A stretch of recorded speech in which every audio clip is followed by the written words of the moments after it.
Hassan Hall back to receive for the Institute. Ryan Fitzgerald will kick off for Florida State.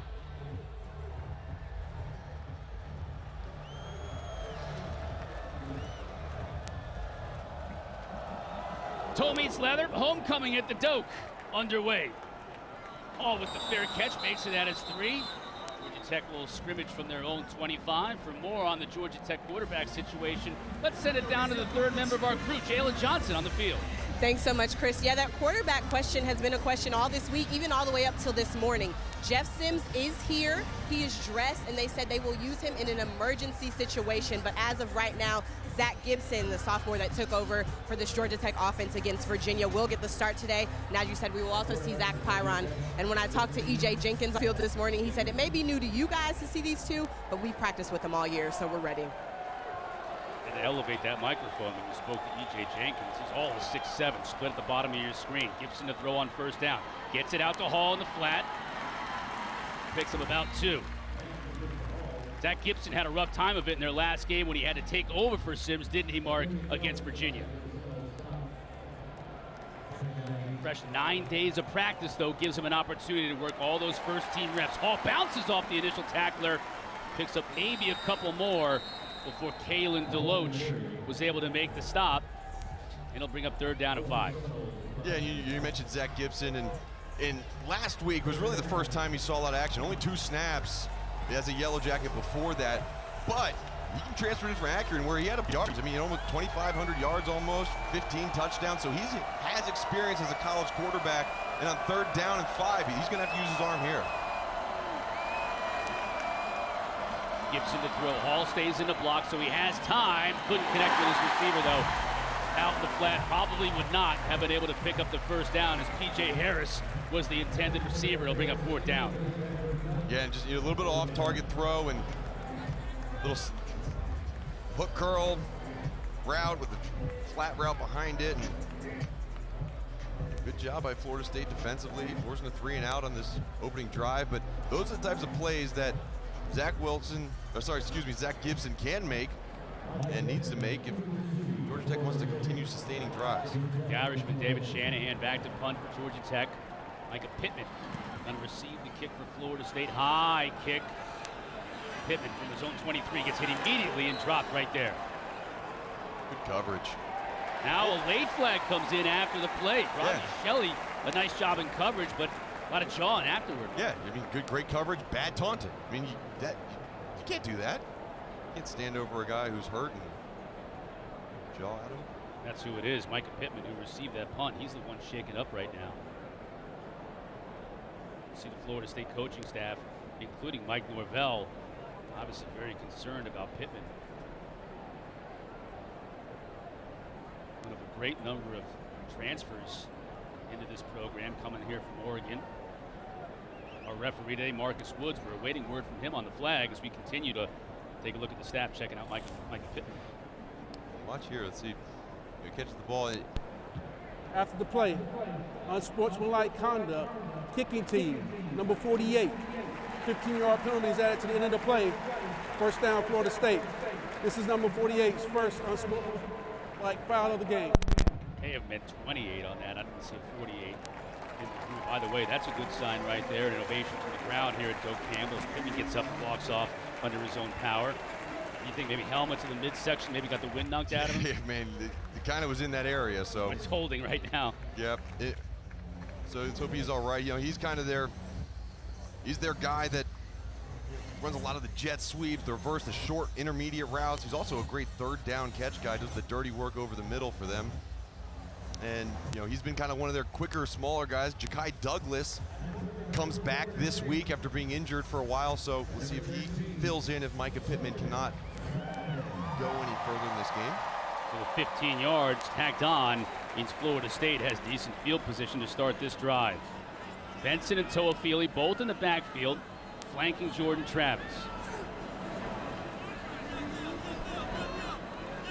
Travis changing the play. Tech showing a little pressure. Give is to Benson. Into Georgia Tech territory and out of bounds at the 40. And this this is what makes Florida State so good. We talk about their running game. Watch this left side. Look at 75. Great job of sealing, and then perfect block by Lawrence Toefili, number 9, leading through that hole. I mean, these two running backs, they can line up in the backfield together, and they can be just as good blockers as runners.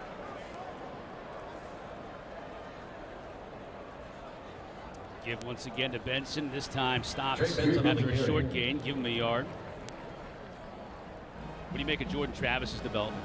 I mean, I mentioned it, but he's probably the most improved player in my mind in the ACC. I mean, the first couple years we saw him play, and it's kind of like they were protecting him. He would get the run game going, and then he would have these short passes or screen game. This year, he gets in rhythm, gets that footwork good, plants the back foot. He delivers strikes to his receivers downfield, much improved.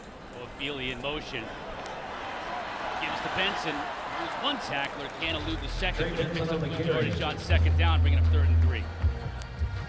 Yeah, good run play. Another, establish this run early. Florida State, we mentioned Jordan Travis's ability to throw the football, but this Florida State offense, it's built around running the football and then taking deep shots on the play action. And Mike Norvell, he is so good at developing game plans in order to take advantage of his playmakers, that he feels like he has mismatches, and those mismatches can be all over the field, whether it's the 6'7" Johnny Wilson at wide receiver or Trey Benson at running back. Play action from under center. Travis is a wide open receiver and just can't hook up. Tight end Preston Daniel was wide open and he overshoots him.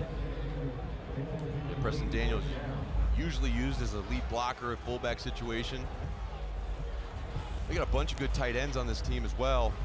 See Daniel leak out down the sideline, wide open, just uncovered. Walked into the end zone.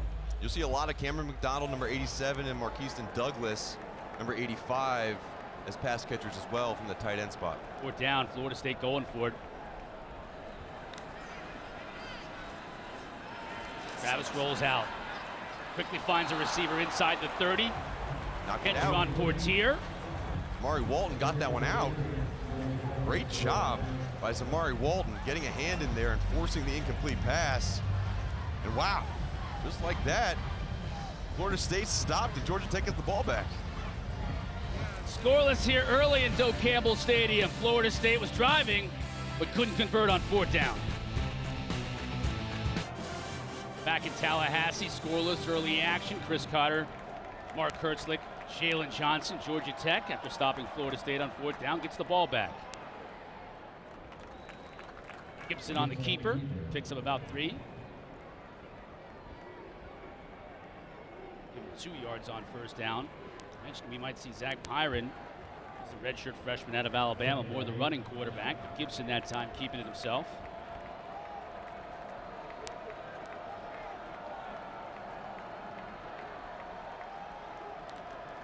Gibson to throw. Florida State brings pressure, but it's picked up. Now they get through. Gibson eludes the sack initially, but is dropped at the 30. That was a problem for Georgia Tech last time out against Virginia. They gave up 8 sacks, including 7 in the second half, Mark. Yeah, Gibson held the ball for a long time, and it was initially picked up by the running backs, but you see the replay off this right side, double pressure, where they bring a linebacker and a safety, and just too many guys in the overload pressure. Gibson not able to find anyone, and that's going to bring up 3rd down and long, 3rd and 14.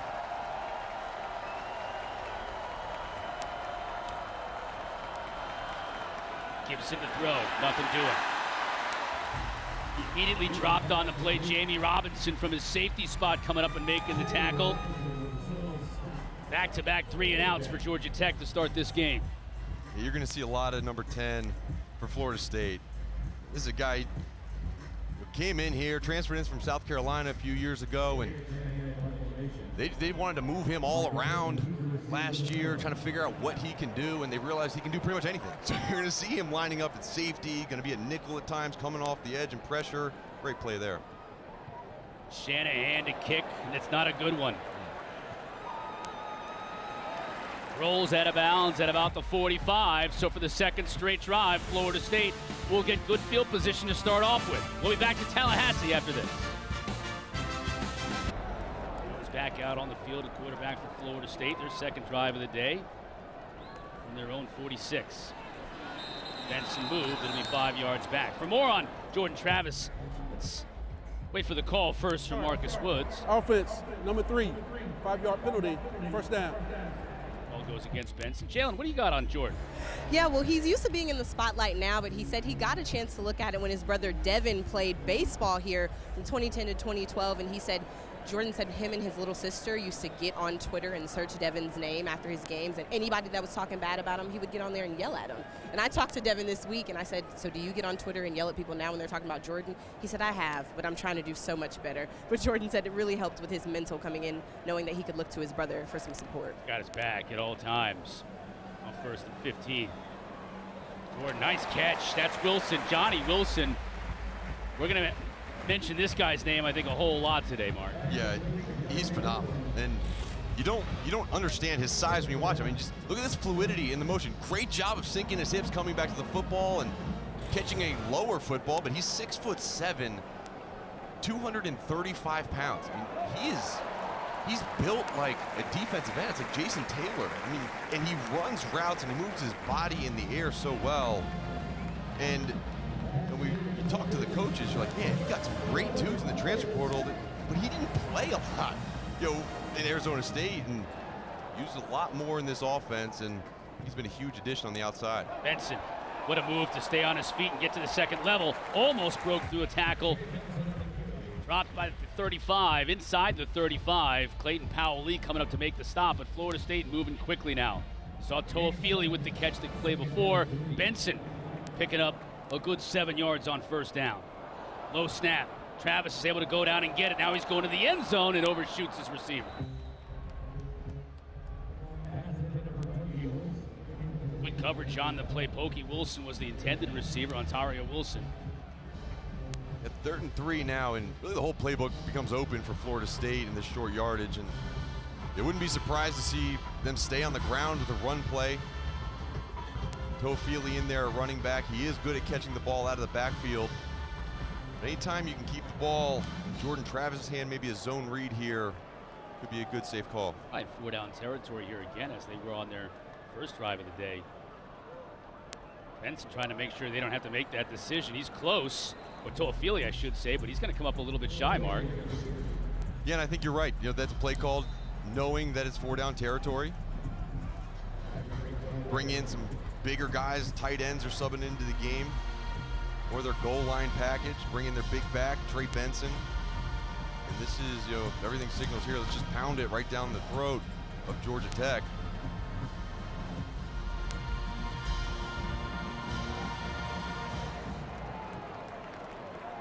Benson is the lone back. Mentioned the 2 tight ends now on the right side. Travis under center. He'll sprint out. Hits one of those tight ends, Daniel, and he picks up the first down.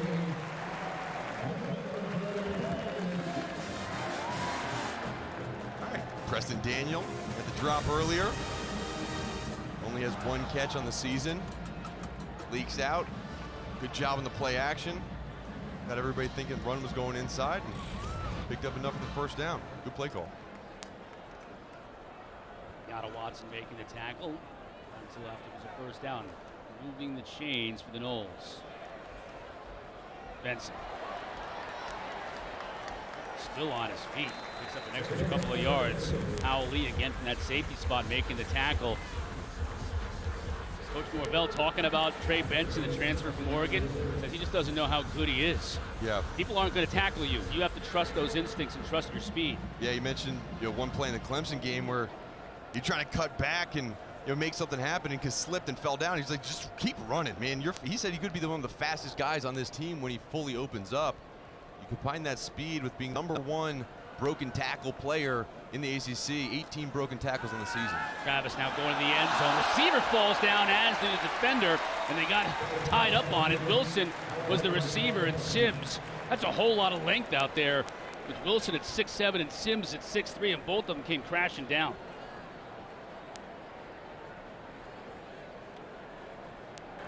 Pass interference.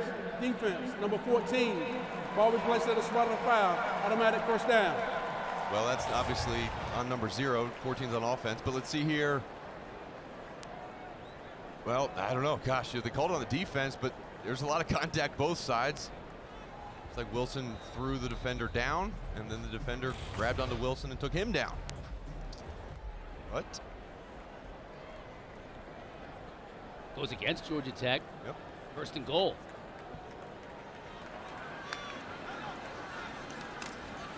Pass to throw. Inside the 5, that's Pittman. Down to the 3. Good to see Micah Pittman, who was shaken up on a punt return earlier in this first half, back in the game. Yeah, and that's what you're going to see a lot of. You see that little helmet buckle off the top of his helmet? He plays the entire game like that. I mean, he does all the dirty work, whether it's that quick screen play, may try to make a guy miss, coming across the middle. He's become a good player for them. And down here in the red zone. 9th play of this drive, Mark, started on their own 45. Yeah, Florida State struggled a little bit in the red zone. They're 12th in the ACC. They're scoring on 76% of the drives.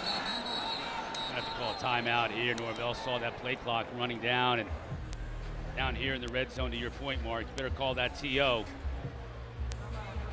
Don't want to lose that real estate. So Jordan's saying, man, give me the plays faster. Got to go faster. Yep, and there's a little miscommunication. You saw at first Micah Pittman, he was jogging off the, running off the field that he was going to sub out. Then the coach told him to stay in. Then they brought Johnny Wilson back in the game, and you see number 14 talking to his quarterback right there. Watch out for number 14 in the red zone. You mentioned his size, but they have a connection. I mean, he's able to throw the ball up there in the back corner of the end zone, or even sometimes back shoulder, and just you put it up high and let him go get it, and it's almost impossible for a defender to get the ball out. Mark, Georgia Tech defense, they come into this game, they're ranked 101st in the country in rushing defense. They give up 177 per game.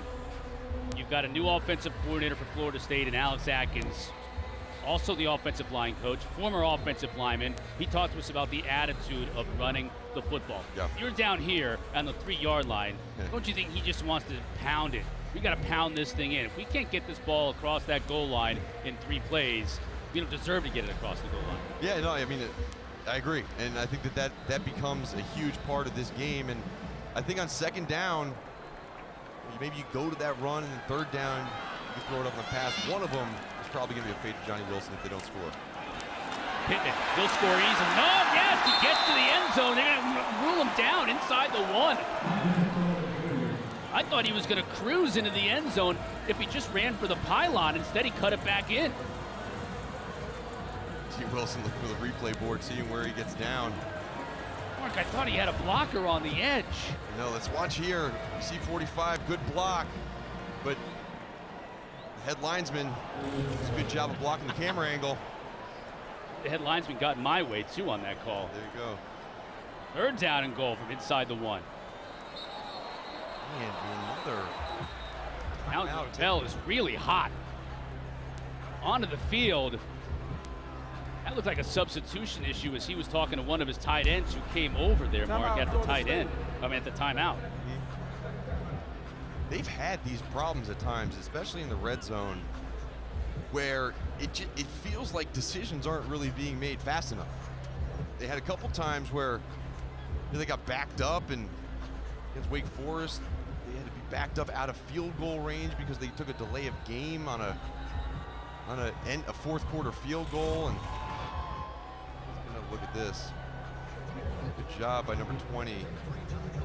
And hell of a job tackling by LaMiles Brooks. Yeah.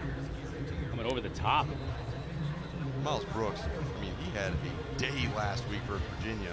Had 9 tackles, 1.5 TFLs, an interception, return for a touchdown, a fumble recovery, 2 pass breakups. I mean, like, some of these guys for Georgia Tech, I mean, they have really flashing in certain games. Toefili on the direct snap, fumbles, and it's picked up by Georgia Tech. Charlie Thomas, the linebacker. Trying to deke out Toefili, and he does. He stays on his feet inside the 30, down to the 23. Thomas again with a huge play. It denies Florida State a scoring opportunity, and it puts Georgia Tech in business. And Chris, I mean, it's almost like Florida State just overthinks it. you get in the wildcat formation. You have a guy who's not usually taking snaps, take a snap. It's off center, and then, I mean, this is what Georgia Tech's defense does. I mean, they create turnovers.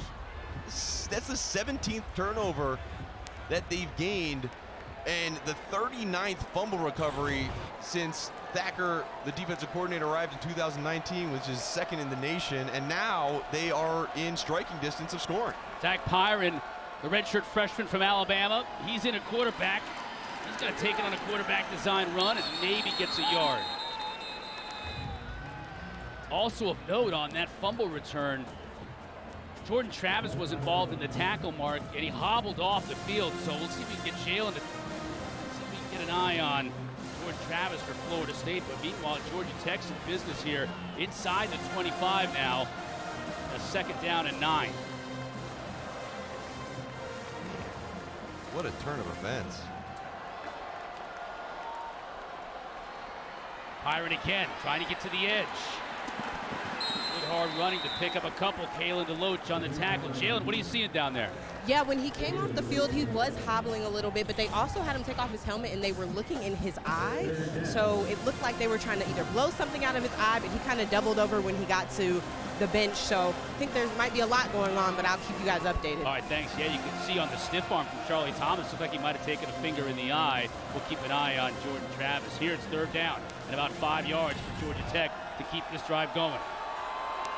Pyron's still in the game. Known more as a runner than a passer. Florida State showing some pressure on the edge. They come up the middle, trying to get it to Hall with some room to run, but there's nowhere to go. He'll lose a yard.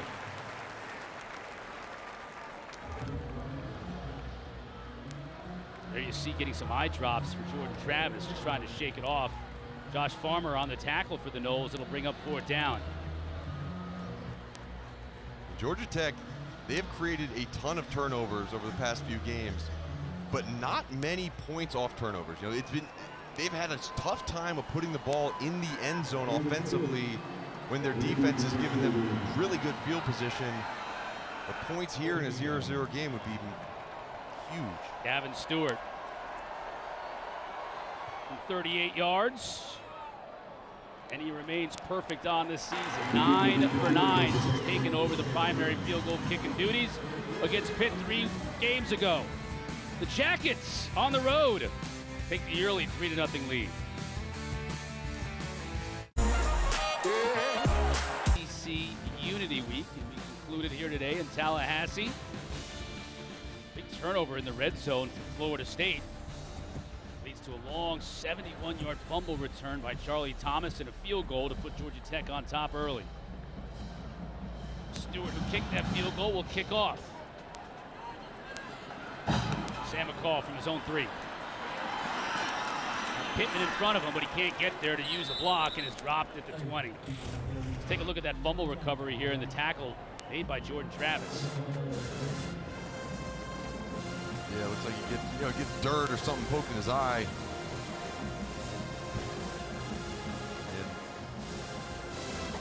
Stabs. Eye drops into his eye. Get that a lot, right, with the artificial turf, those black pellets popping up. Yeah. This is natural grass, but Beautiful natural grass, too. look at him, he's still got, that right eye. I put a blinder on him like a racehorse. You're Andrew Thacker, the defensive coordinator for Georgia Tech. Do you send pressure on the right side? Yeah, don't cover anyone on the right side. Yeah. Won't even bother with that half of the field. I'm just going to send pressure right from that side so you can't see it coming. Oh, he turned his head. There's a problem now. You can see there.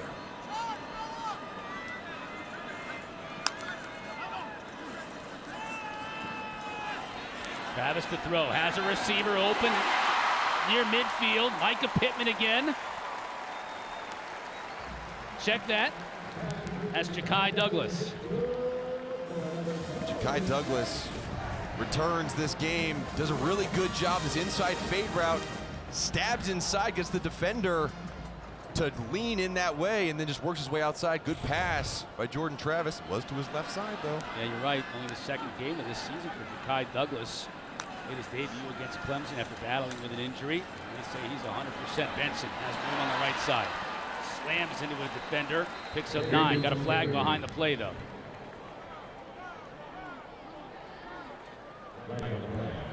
Holding. Offense. Number 52. 10-yard penalty. First down. Robert Scott, the guilty party. They'll move back 10 yards. All right, watch Robert Scott right here on the left side. He's trying to cut off block. You see, again, the defender fell, and that's really why it was called. To me, it's not a holding penalty. But it was called. Back him up, 10 yards. 1st and 20. Formation of the boundary. All their wide receivers down here towards the near sideline.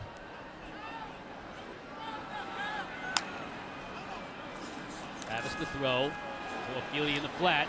Goes over the middle. Wouldn't hook up with Douglas.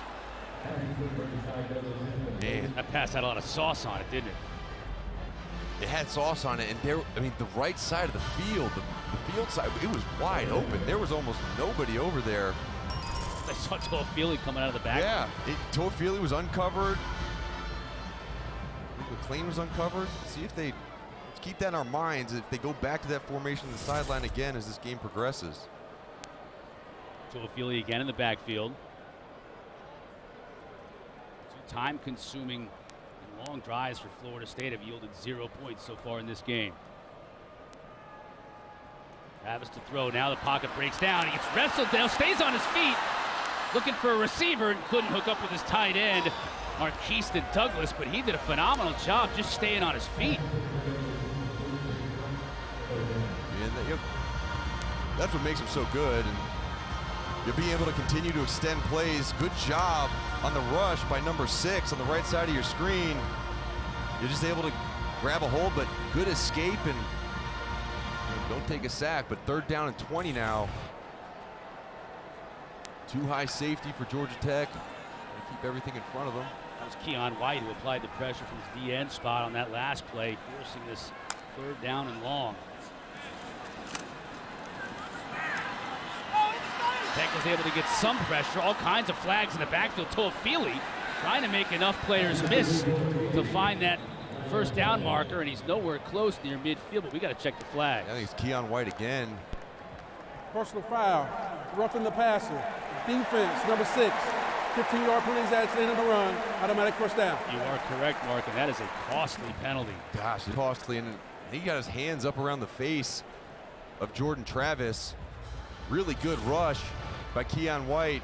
You see him on the left side right there. That right hand just smacks the quarterback in the head, and then he throws his hands up, saying that he's guilty.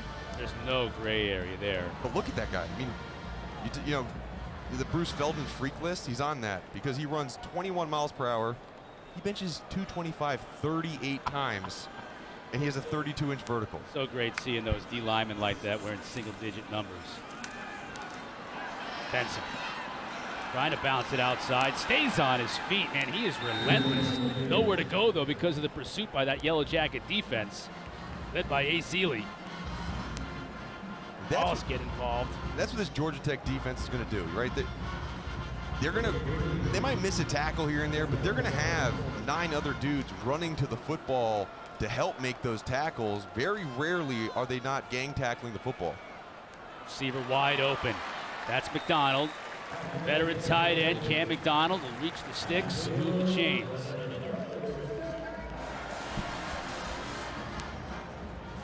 Brought an edge pressure, and tight end was able to beat the linebacker to the flat. Good recognition by Travis. Another methodical drive.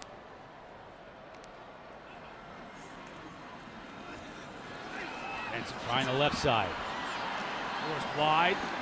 Still, though, not brought down until he was able to pick something up, and that looked like a loss for sure from the start. There you go. 2 broken tackles by Trey Benson. Means 2 missed tackles from Georgia Tech. And anytime you play Florida State, you got to work extra on the tackling circuit during the week. You just schedule a little extra 5 minutes because these running backs are so good at making guys miss. Final minute of action here in the first quarter. Toefili. Give him 2 yards. It'll bring up 3rd down and 6. Florida State 0 for 4 on the day on 3rd down. Cornelius Tatum, number 40 linebacker, got in there with the first hit. Third down. I mean, they've been in this third down situation in this area of the field a lot. Medical staff coming out to look at a Georgia Tech player. Let's see who that is. That's Charlie Thomas. That is not good news for Georgia Tech, as that one of the two leaders from that linebacking core, really one of the two leaders on this entire defense, along with Ace Ely. Yeah, and Charlie Thomas is so important to this defense. He's missed a lot of time this year, not because of injury, because of targeting calls. Only played 4 full games. He's missed 6 quarters. Yeah, he's missed 6 quarters, and when he's on the field, teams can't score. When he's off the field, teams can score. The UCF game, UCF scored 16 points in the 49 minutes that Charlie Thomas was on the field. Clemson game similarly to open the season when he got targeting and was ejected. Things changed in that game. Jalen, what do you got? Right after that play, you guys, Charlie did throw up a little bit on the field, so I'm going to keep an eye on and check on him and see if he's okay to go back in for the game for today. Yeah, I don't know if you want to keep an eye on that. I mean, not Yeah. the throw up I got you. necessarily, but his tummy. Yeah. Big third down here for the Noles. Now we get a timeout. Maybe he's like Willie Beeman. Willie Beeman? Any given Sunday? He had to throw up before the game. Yep. A lot of players are like that. Just get nervous and kind of settles them down a little bit. Coming up next, Wake Forest, 10th ranked in the country, taking on Louisville at 3:30. Then our ACC Network primetime matchup, Pitt squaring off against Drake May in North Carolina. How about that in terms of a contrast to styles? Izzy running wild, Drake May throwing the ball for North Carolina. It's going to be a fun one tonight at 8 o'clock on the ACC Network, and also streaming live on the ESPN app. Yeah, if you haven't watched North Carolina play yet, turn that one on. Drake May, freshman quarterback for UNC. This dude is good. I mean, he is really, really good. And, you know, he's leading the ACC in almost every category you can think of. Throwing touchdown passes and, you know, played behind Sam Howell for a year, learned the offense, and has really settled in. Just an unbelievable player. And then Izzy Abandakanda for Yep. Pitt. That UNC defense is going to be tested. Woo! They can't stop the run Oh. to save their lives. Some fireworks tonight. Florida State hoping to get some fireworks here. Third down. Toefili in the backfield with Travis. Single high safety, leaves Johnny Wilson one-on-one. Going to the end zone. Off the receiver's hands. Pokey Wilson had it, but a flag down.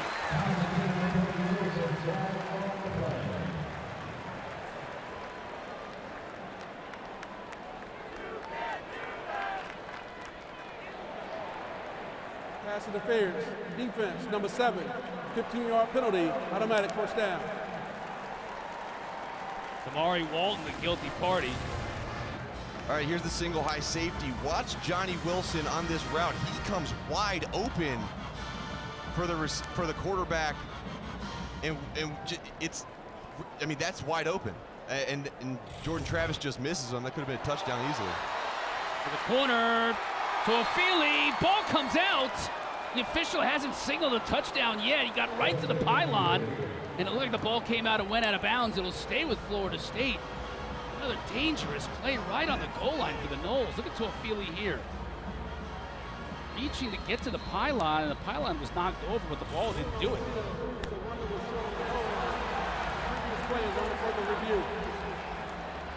And they're going to review it. That ball hits the pylon, which would mean it would be a touchdown unless that left foot goes out of bounds first.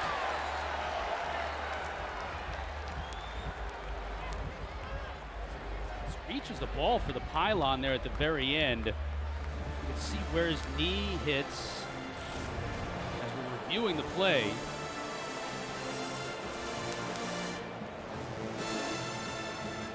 Looks like the ball hit before his knee went down, Mark. I can't see where he went out of bounds is also the key. Yeah, good job by Johnny Wilson jumping on the football just in case. It's very difficult, as you mentioned, to see where the foot, if there is any body part that goes out of bounds. But it doesn't look like it is. I mean, he's a good 2 yards from the sideline.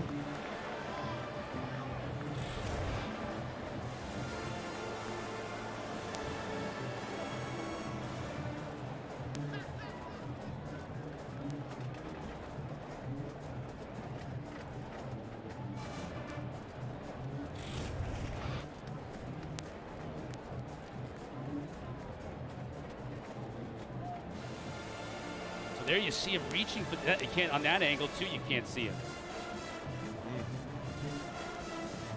Got the audio. Look at this one. This is a good one. And it looks like that ball hits. After further review, the runner broke the goal line prior to his knee coming down. The result of the play is a touchdown. Okay. Game clock operator, please set the game clock for 2 seconds. Our replay official, Mike Shepard, deciding that that ball hit the pylon before any body part was either out of bounds or down. Touchdown for Lawrence Toefili. Finally, the Noles make good on a long drive and put one in the end zone.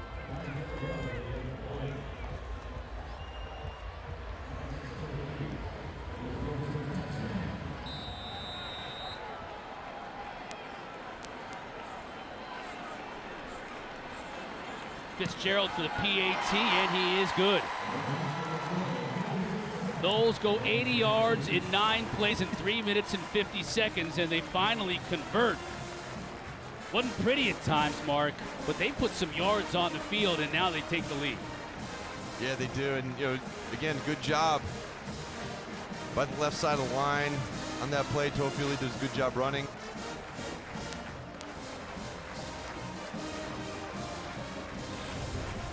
And watch these blocks. Good job here. And you're going to get a great crack block from the wide receiver coming in to pick off the linebacker. And Toefili just runs right off of those blocks. You see the wide receiver coming in right there on the safety it was, and just using the speed to get to the edge. That left side of this Florida State offensive line has been the dominant side behind Robert Scott, Dylan Gibbons, and Maurice Smith, the center.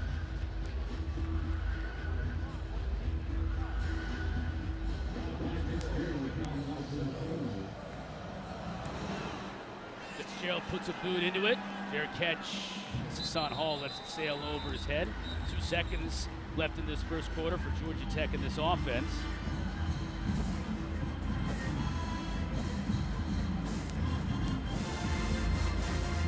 How about Lawrence Toefili?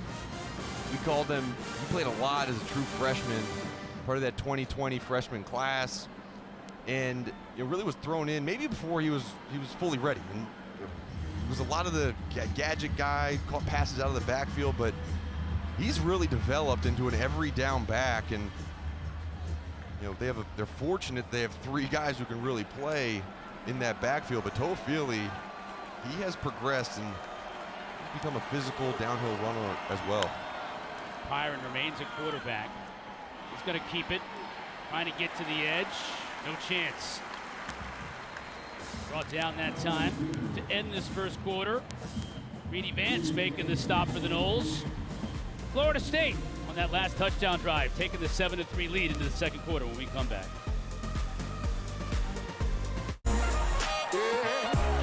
I see Florida State up 7-3, and you look at the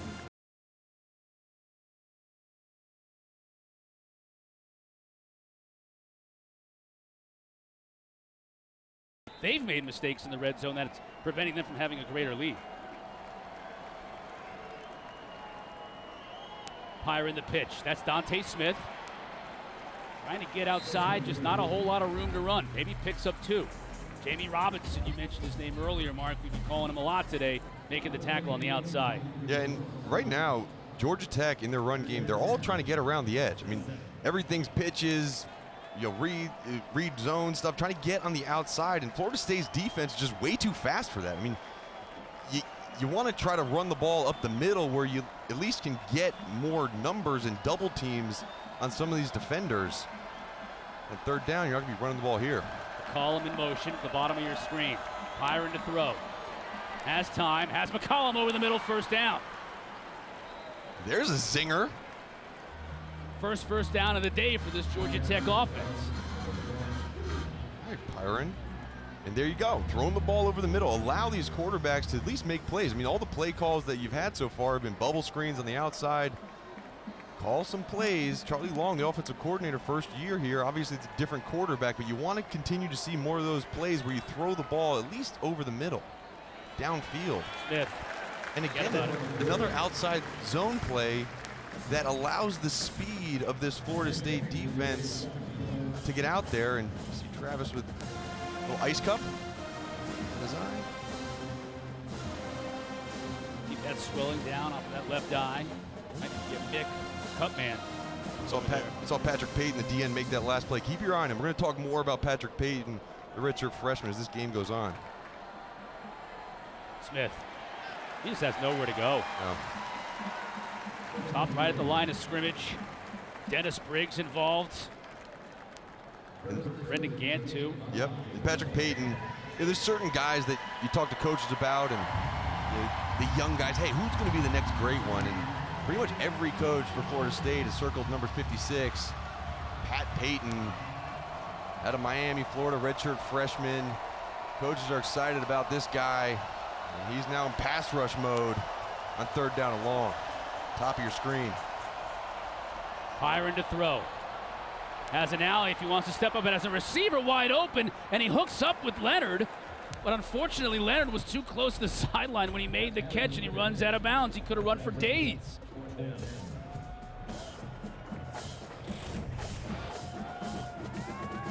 Good protection there. Why doesn't he throw it?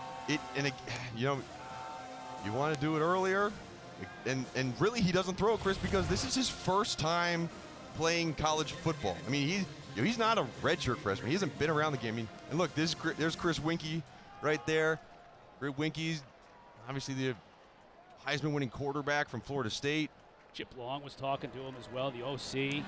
Shanahan to kick. This is a better kick. High, and Pittman flags down. On a good return to the 30. Let's check the marker.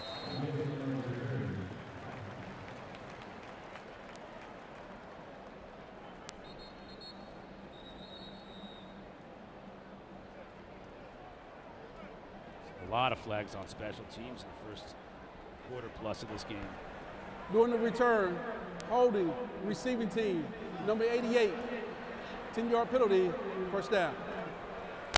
That'll move the Noles back deeper into Georgia Tech territory to start this drive.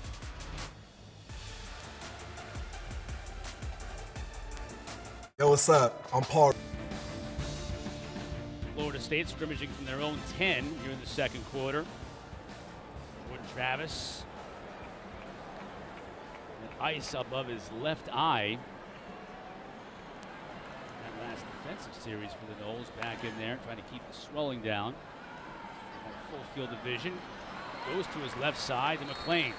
Malik McClain, another one of those exciting young receivers for this Florida State team. That's one of those cats, Mark. We did the Florida State spring game a couple of years ago. He was an early enrollee freshman. Everybody was excited about him. Now he's part of a group with Johnny Wilson. Micah Pittman transfers in. Kentron Portier. They got a lot of talent. Darian Williamson outside.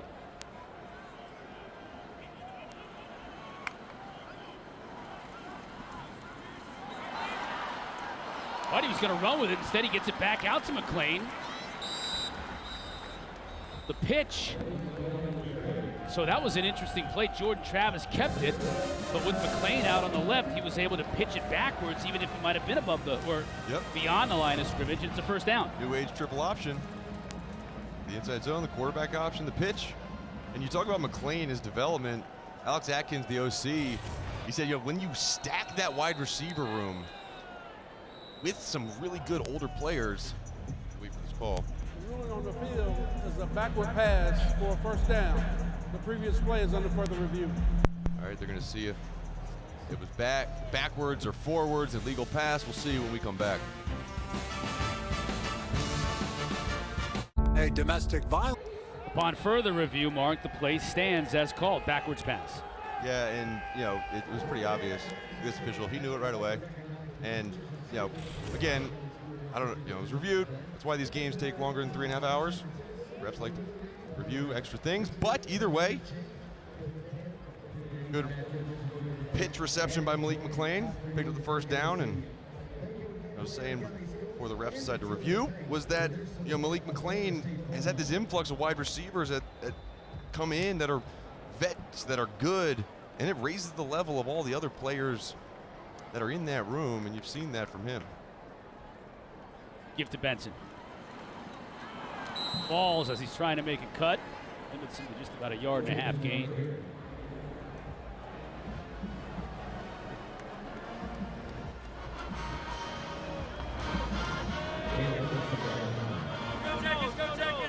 Benson, a big-time recruit back in 2020. Just had an injury that year. 2021, just 6 carries. That's Wilson. Look how physical he is when he catches the ball, and he's free. 30, 20, inside the 10, touchdown. That boy good. Wow. Nothing complicated about that play except for covering Johnny Wilson. That becomes football 401. That's a master's class because it's almost impossible.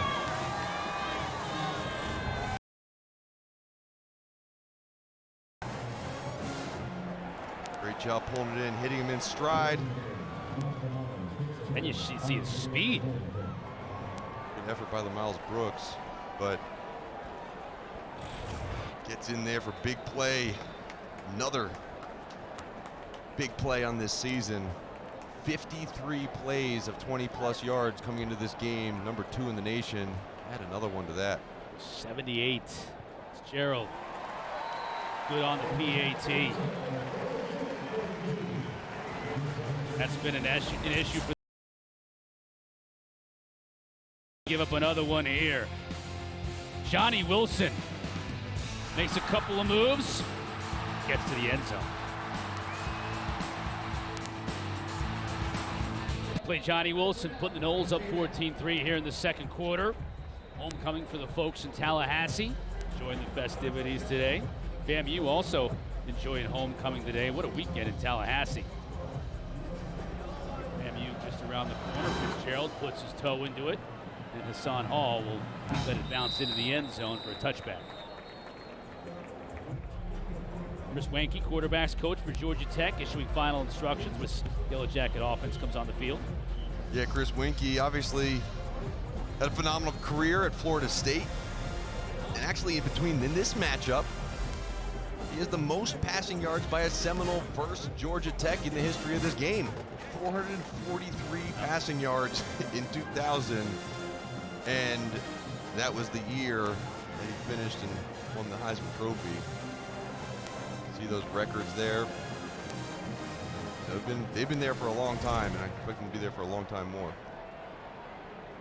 Hall with the carry. You know, his boss right now, Brent Key, faced him over all their entire careers in college. Brent Key was there in the late 1990s.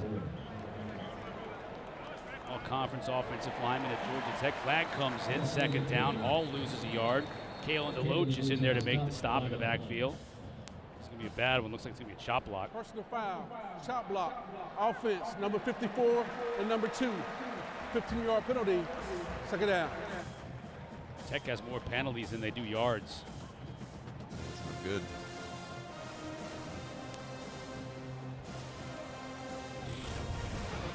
Yeah, look on the right side, the line of scrimmage between those two guys right there. Once a guy's engaged up top, it's kind of simultaneous, but you can't cut, block in, block up top. That's one that I wouldn't necessarily have called, but. Second and 19, Pyron. Receiver falls down and it's almost intercepted. Bernardo Green had it in his breadbasket and dropped it. Ryan King just slips and falls down on the route. And just, little off balance making that cut. If that is a pick 6, if he comes down with it, Georgia Tech fans are used to that. There were 4 times in that Pittsburgh game where balls were right in the pit defender's hands and they dropped it. Someone's looking out for Georgia Tech at times. It's got to look out for him now. It's 3rd and 19. Hall up the middle.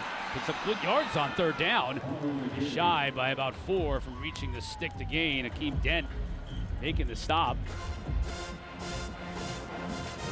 The offense is staying on the field, can't do it. Yeah, no, you wouldn't think so. Maybe. Taking a long time, though. Now they're coming off. 4th 3 and out on 5 drives, Mark. Yeah, and it feels like a big run, looks like a big run, but Florida State's like, all right, whatever. Have a 15-yard run. It's 4th down. You got to punt and the ball back. Shanahan's had a busy first half. He's back in, the Irishman for Georgia Tech. Punted away to Micah Pittman.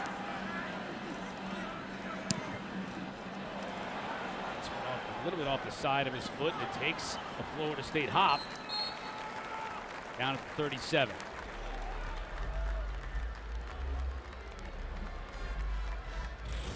Let's go back to that long touchdown play. I want you to watch these safeties. Georgia Tech has been playing a two-high safety most of the game because of Johnny Wilson. Now, this safety comes down in coverage, allowing Johnny Wilson to be one-on-one and just too far for that post safety to get over top. And that's the game you have to play, right? When you have such a threat in the run game as Florida State does, you want to get another guy down in the box to help in the run game, but when you do that, you expose it. And now look, two safeties up top right now again to protect the long play. Toefili. Good push that Florida State offensive line, and Toefili, who comes in at 187 pounds. Good leverage and strength. 4 yards on first down. Yep. And now you get a light box, you get 4-yard run right up the middle.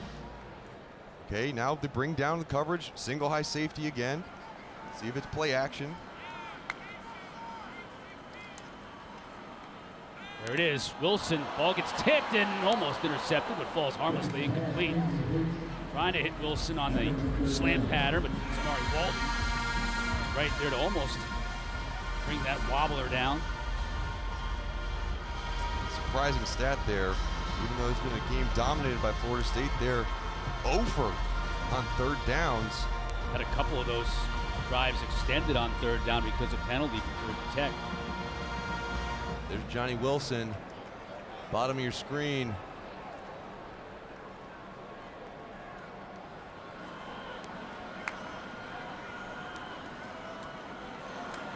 Toefili. And up for the first down. Seminoles get near midfield again. Charlie Thomas makes the stop, but they'll move the sticks.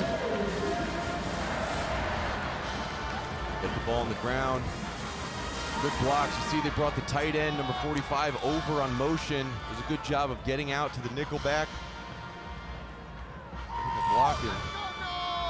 First third down pickup.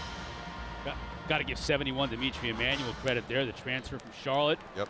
Alex Atkins, of course, the OC from Florida State, was offensive line coach there in OC, and brought him aboard as a transfer. Travis overshoots his man. That's Deuce Spann. Spann, former quarterback at the University of Illinois before transferring here. Still learning to play that receiver spot. Atkins says he's raw, but has a lot of physical skills, but wasn't going to bring that pass in. Great name, though, Deuce Spann. Yeah. Second down and 10 for the Noles. Flag down. We'll get a stoppage here, pre-snap. Too many guys in the huddle, possibly. Saw a Florida State player come off the field late.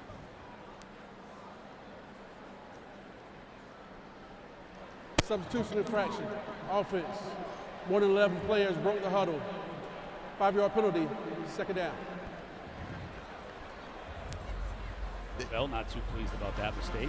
Right, and it's, well, that might not, it might hurt him this game, but like those are the types of things that when you watch the last 3 games, Clemson, NC State, Wake Forest, there was way too many pre-snap penalties from Florida State that just brought up 2nd and 15 rather than 2nd and 10, and things like that.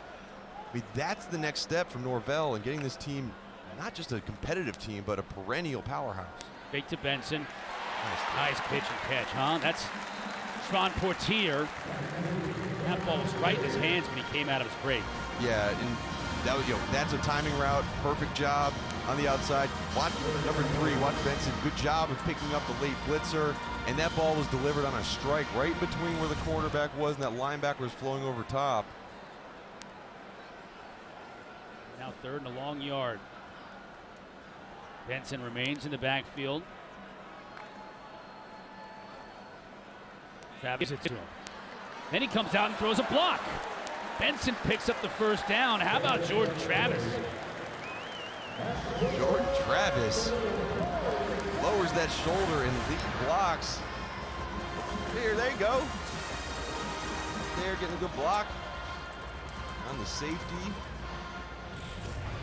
Clayton Powell leads. What are you doing out here? Yeah. Leighton Powell-Lee, true freshman starting for Georgia Tech. Only true freshman to start for Georgia Tech this year. He's been playing really well. They call him Young Vet. Yeah, Jalen King out with a season-ending injury, so it gave him the opportunity to full advantage. Trey Benson puts the ball on the ground, and Georgia Tech recovers. How did they do it? Just keeping them in the game. Noah Collins making the recovery. And they bend almost to the point of breaking, and then they force a turnover to keep the team in the game. This is what they've done all year. And let's watch this replay. There's the ball. Yeah, I mean, that's out. Looks like it was Tatum, the linebacker. He could have possibly got a hand on it. Oh, no, it wasn't. It was Jason. Is that Jason Moore, 95? Who got that punch in late, but Jason Moore. Either way, this is, I mean, this is wild. I mean, look at this right here. They started off the game with 38, tied with Wake Forest and Duke for most fumbles recovered since 2019. They had 2 today. Tech with another opportunity. Pressure up the middle. Pyron's going to be sacked. Nowhere to go. No chance. Tatum Bethune makes the sack. Transfer from UCF when defensive coordinator Adam Fuller wanted to know about him. Randy Shannon was an assistant at UCF, and he said, yeah, that's our kind of guy. Watch here. He's coming inside. He does a good job of dipping and ripping underneath the block of the tackle and just gets vertical. I mean, when you can do that and you can dip that shoulder and then turn back square and get that pressure, I mean, that's a fantastic blitz by that linebacker. Collin got what he could, but it isn't much. Jarian Jones there to make the stop on the outside, and whether it's cornerbacks or safeties or even linebackers today, Mark, this Florida State defense gets to the spot on the outside so quickly. And they're making the tackle, right? I think that's the biggest difference between this defense and maybe previous years that we've seen. They'll get there and they'll bring guys down with one man, and 3rd down and a billion. Pyron has time initially, has a receiver. McCollum makes the catch. Flag down in the backfield, but McCollum is right near the 1st down marker. Maybe a yard shy, but I think it's going to be coming back anyways. Holding, offense, number 2, 10-yard penalty, 3rd down. Tight end Dylan Leonard. Yeah, and you have the tight end Dylan Leonard trying to block Jared Verse, and that's a mismatch. And so you see Jared Verse gets his arms in, and all Leonard could do is just grab on right inside. And, you know, regardless of that, Zach Pyron, he did not start this game. They brought him in. They said, hey, you might be able to complement in terms of the running game. We have seen 2 strikes thrown across the middle of the field by Zach Pyron. Now they're not going to get fancy and not going to get any yards. Well, 3rd and 30 is. Jared Verse was there to ensure that. It's a tough conversion. Yeah.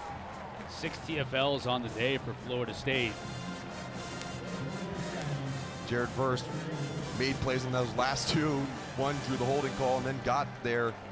And Jared Verse, you know, again, another transfer addition, transferred from Albany, and we called his game last year when he was with Albany. I forget who they were playing. Syracuse. Against Syracuse, yeah. Right. And, you know, it was funny, but their coaching staff said, look, he's like Hulk. He's like angry Hulk at times out there. We need him to be smart Hulk, where he uses that anger and that aggression in the right time within our system. He's playing like smart Hulk now. And we have a brawl right in the middle of the field, but Jared Verse all over the place, yeah. Yep. I don't know if Smart Hulk's involved in that one. No, there was no. I think Hulk was off the field for that one. But that's tough to break up too. Yeah. Still going there, it's the bottom of the pile. Coach is out there trying to break up. Trying to see who was involved.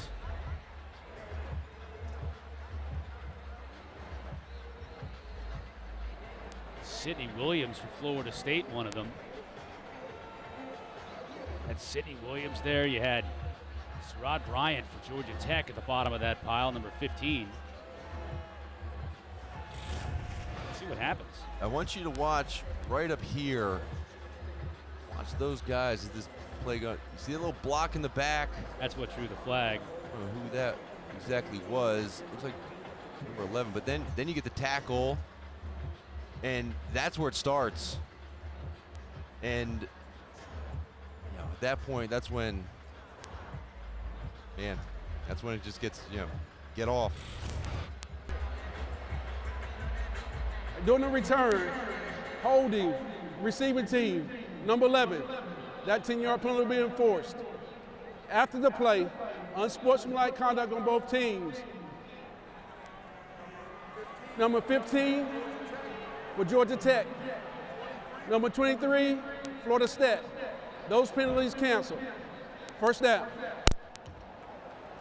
So the scrum provides no advantage one way or another, but we did have a holding call against Florida State on the receiving end, so the Noles will move back and gain possession when we come back. Florida State on top here. 2 catches, but starts off with this really good comeback route and then follows it up with a little hesitation right there, showing comeback and get long 70+ yard touchdown catch. And Jordan Travis done a good job spreading the ball around. About 8 players make receptions for him. Johnny Wilson leading the way with 2 catches for 87 yards and a touchdown.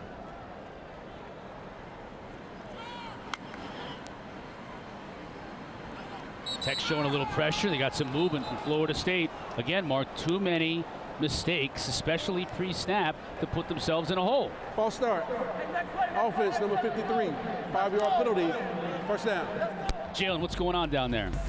Well, yeah, Mark was talking a little bit about how they've been spreading the ball around. And when I talked to Jordan Travis this week, he said this is the most complete offense that I feel like we've had in a couple of years. He said it's not just because of the confidence of the team, it's the maturity. We genuinely believe in every guy standing next to us, but also believe in ourselves as well.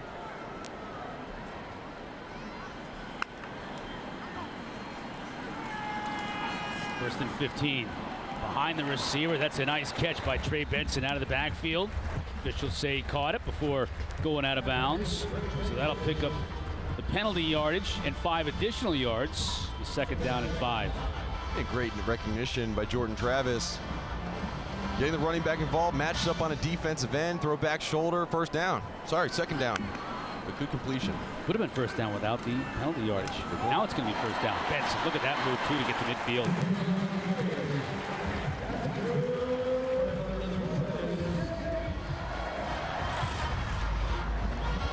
Watch this right side of the line. Great blocks. 71-76, and then tight end number 87, Cameron McDonald, coming around and kicking out the end man line of scrimmage. This is a dangerous running attack. Fresh set of downs at midfield. Keep it on the ground with Benson. Losses his way for 3 yards. This is the 5th drive of this game, Mark, in Georgia Tech territory for Florida State. In the 4 previous drives, they've only come up with points on 1 of them. Yeah, and in terms of starting field positions, well, this is the 4th time that Florida State started their drive beyond their own 35-yard line too, so they've had short fields to work with. Trying to hit his tight end. McDonald, he's got him inside the 10, inside the 5, and he'll be forced out of bounds. Flag down on the play. Well behind the play, and Wilson's pleading his case. I think this is going against the Noles. Pass interference. Offense, number 14. Yes. 15-yard penalty. Second down. That's on Johnny Wilson. Norvell can't believe it. Negates a 43-yard catch. And this is to the side of the wheel route. Terrible call. They're calling that a pick, basically, saying Wilson picked the defender. Yeah, it's not. Wow. So, I mean, it's an awful call. It nullifies a fantastic play design and a great catch by the tight end. And I mean, look, the crowd's reacting. They showed it on the big screen. I mean, that is a break for Georgia Tech.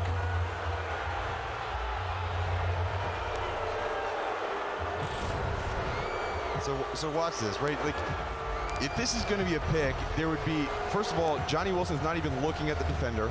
He tries to dip and avoid him.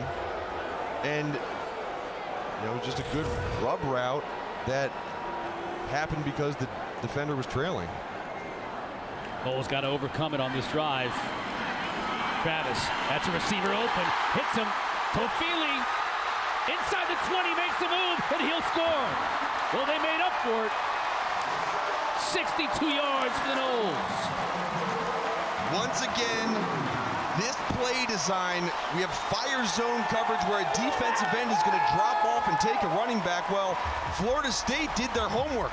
Get these running backs that have speed matched up with defensive ends on wheel routes. I mean, there's no way Keon White has a chance of covering Lawrence Toefili downfield. Great job of hitting the target, scoring a touchdown, and this is a great route, great play. Fitzgerald, PAT, good. Let's check the marker, though. Have a flag down. Nope. Yes, we do, in the end zone. There it is. Yeah, we got it. Substitution infraction. Defense. More than 11 players at the snap. That penalty is declined. Extra point is good. Another big play from this Florida State offense, Mark. They haven't. But between Wilson and Toefili, they've hit him with two big explosive plays. Yeah, and that right there is Keon White. You know, we mentioned him on the freak list, but right now, Toefili is going to come up and just work down the sideline as Keon White drops off. It's a good, I mean, but that's a mismatch. And you see his, I mean, good athleticism by a guy who's 289 pounds trying to stay with Toefili, but Georgia Tech defensively, Andrew Thacker, I actually talked to him because there were times in other games where Keon White got matched up on some of those running backs and I said, look, do you want that to happen? He said, no, we don't want that to happen. Well, it's happened too many times. Defensive ends covering running backs, and these running backs are some of the top running backs in the league, and they'll make you pay. That's why you don't want that to happen. Correct. Florida State has outgained Georgia Tech 341 to 31 in this game. I think that's lopsided. It has been all Seminoles, and Hassan Hall will just take the touchback here, and Georgia Tech will try and get something going offensively before the end of this first half. Coming up with the Auto Owners Insurance Group halftime report, we'll recap first half of our game, check in on a tight one in Syracuse, and Miami and Virginia looking to make up some ground in the ACC Coastal. So Jordan Cornette and the crew back in studio just 2 minutes and 52 seconds away. Well, now in this last 2 minutes, let's see if they open up the passing game a little bit. See some good balls thrown. Nope. Byron's going to run it. He's going to run into a garnet and gold wall led by Kalen DeLoach.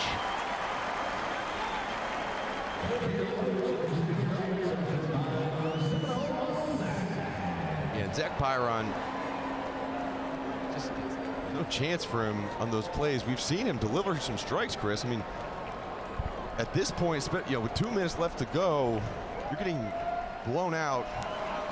At least let him try to throw the ball downfield. And I mean, look at I mean, this is the deepest defender right there for Florida State. They back off one guy, but they're not respecting the pass game at all. It looks like Georgia Tech cannot run the ball at all. No, and Georgia Tech, I mean, you know, looks like they're satisfied going into halftime right now, like this. It may not be like this because right. Florida State using timeouts right now to get the ball back. Yeah.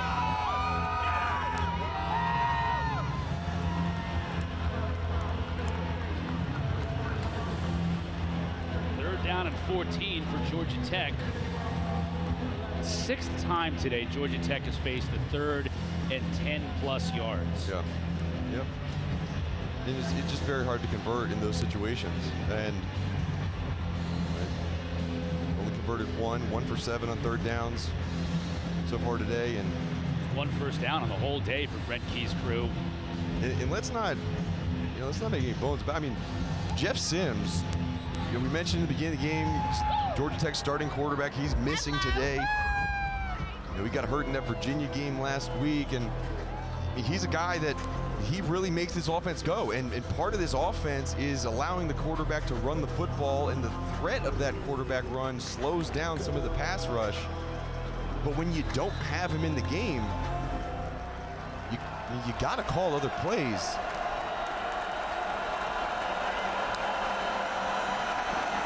Keep it on the ground. Hall trying to get outside. Forget about it. No chance. Jared Verse did a great job of hanging on until the cavalry came.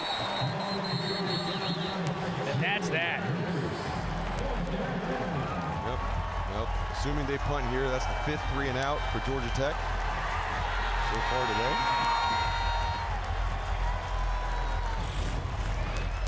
And watch Verse, number 5 off the left side. Just a great inside move. And if you can make an inside move on an offensive tackle and still make the tackle on a stretch run, you just aren't held up at all. And Florida State defensively, I mean, they are playing with confidence and should be. Pittman's got a lot of room on the left side. In the Georgia Tech territory. Spinning down at the 40, he'll get stopped at the 39. Great field position and plenty of time on the clock at 1:14, 23 yards on the return for Pittman. Coming up later, 6:30 tonight, the ACC Huddle Crew back with highlights and breakdowns of all of the afternoon games, and they're going to get you ready for Pitt, North Carolina. That game kicks at 8 o'clock. Then after the game, it's a complete post-show wrap-up of all the action today in the ACC. Mac Lane, coach E.J. Manuel, who led Florida State to an ACC championship win over Georgia Tech back in 2012 in studio. I think Eddie Royal's there too today. Eddie Royal's there too. Okay. I think so. Looking forward to seeing Eddie at halftime and on the huddle. Pittman underneath. Pittman about 3. There's no timeouts on the board for Florida State, so the Noles got to move quickly.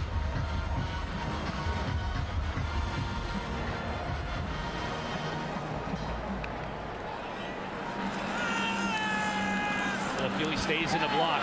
Tight window, can't connect with Pittman. Nice coverage. Good job on that play. Nickelback KJ Wallace transferred in from Notre Dame. Good job getting his arm around, knocking that ball out. He's had a good season. KJ Wallace has. He arrived on campus right before the start of the year. Let the coaches know by his play and his practice habits, you're going to have a hard time keeping me off the field. Yeah. Now 3rd down for Florida State. Tech showing a little bit of pressure up the middle. Let's see if they bring it. They'll get back off and bring just 4. Underneath, though, that's Ja'Kai Douglas. Picks up the 1st down. That'll temporarily stop the clock. 46 seconds left to go. And Tech's defense has really got to blow up here. Don't want any shot in the second half. Travis has a receiver open. McDonald. Inside the 15, trying to get out of bounds, and does. That's a nice play by McDonald. You saw the moment where he's like, oh yeah, gotta get out of bounds. He did. A wide open receiver. Tech let him off the hook a little bit there by letting him get out of bounds. They'll save a handful of seconds for the Noles.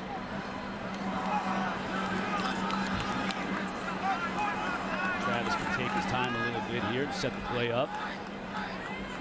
Inside fade route.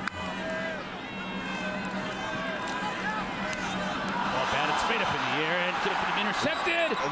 No, incomplete. I thought, no way did Georgia Tech do it again. This ball falls to the ground. Charlie Thomas, of course. Yeah, of course. Right? Watch this. Watch the ball get tipped up in the air, and look at number 1. Look at the effort. Okay, never loses sight of the football. The ball does look like it hits the ground, but either way, I mean, nothing is going the way of Georgia Tech right now, right? They get the turnovers, and yes, we understand that, but there is no quit, especially from that guy number 1. I mean, he is going to fly around every single play. Empty backfield. Travis to throw. From Michael Pittman. Incomplete. Hey, Chris, I'm going to lose my mind. Do you know the umpire picked the defensive back? Offside, defense, number 9. Line up Charlie in the Thomas zone. shaking up a little bit. He 5-yard comes penalty. off. I know you 3rd hate down. that. I mean, look at that. What? Get out of there. And Thomas had to leave the field because he's shaken up. It's like, that's the biggest thing that needs to change about college football. Get that umpire out of the middle of the field. That could have been a touchdown for Florida State, and you have your best player on defense potentially injured because there's a dude in the middle of the field that's not an athlete picking players. Right.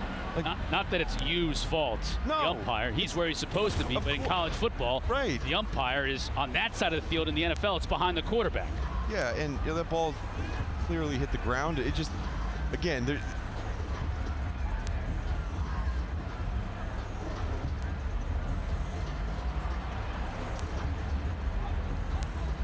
Play under review. This is obviously my former linebacker venting. I know. I've had some umpires getting my. There he is, Thomas. Yeah. Bottom right. Just nails our umpire, Danny Worrell. And like, what if that was the ACC championship game? Like, what if that was those types of things, they happen. Ruling on the field confirmed as an incomplete pass. Charlie Thomas looks like he's okay on the sideline. Itching to get back in there.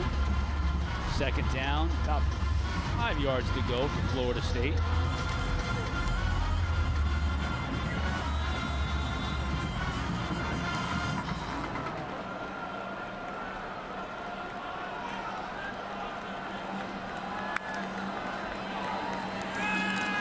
Travis could throw, pocket collapsing. He'll be brought down. No timeouts for the Noles here. That clock's going to run. Nice play defensively. Cornelius Tatum, who came in for Charlie Thomas, making the tackle. Clock winding down inside of 10 seconds. Noles got to move a lot quicker. Yeah, Travis, all he can do is spike the ball on third down, setting up a field goal. So that lack of a final timeout really hurting Florida State on that sack. They just couldn't get the receivers back lined up. Yep. To snap the ball in time to give it a shot on third down. That'll bring Fitzgerald on to try the kick. Remarkably, we're still in the first half. I mean, remember early in the first half when you called those 2 timeouts in the red zone and then you fumble the ball? Another operation meltdown for Florida State in the red zone. Fitzgerald trying to convert from 34, and he does.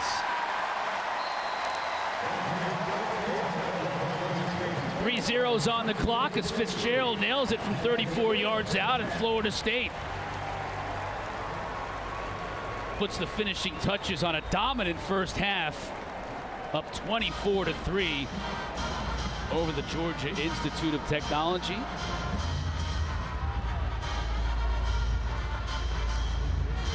Found a lot of different receivers. Yeah, Ja'Kai Douglas, first game back, started off the game with this nice little corner route on the nickelback, and then this was the huge play, a little stutter step, the long pass to Johnny Wilson downfield.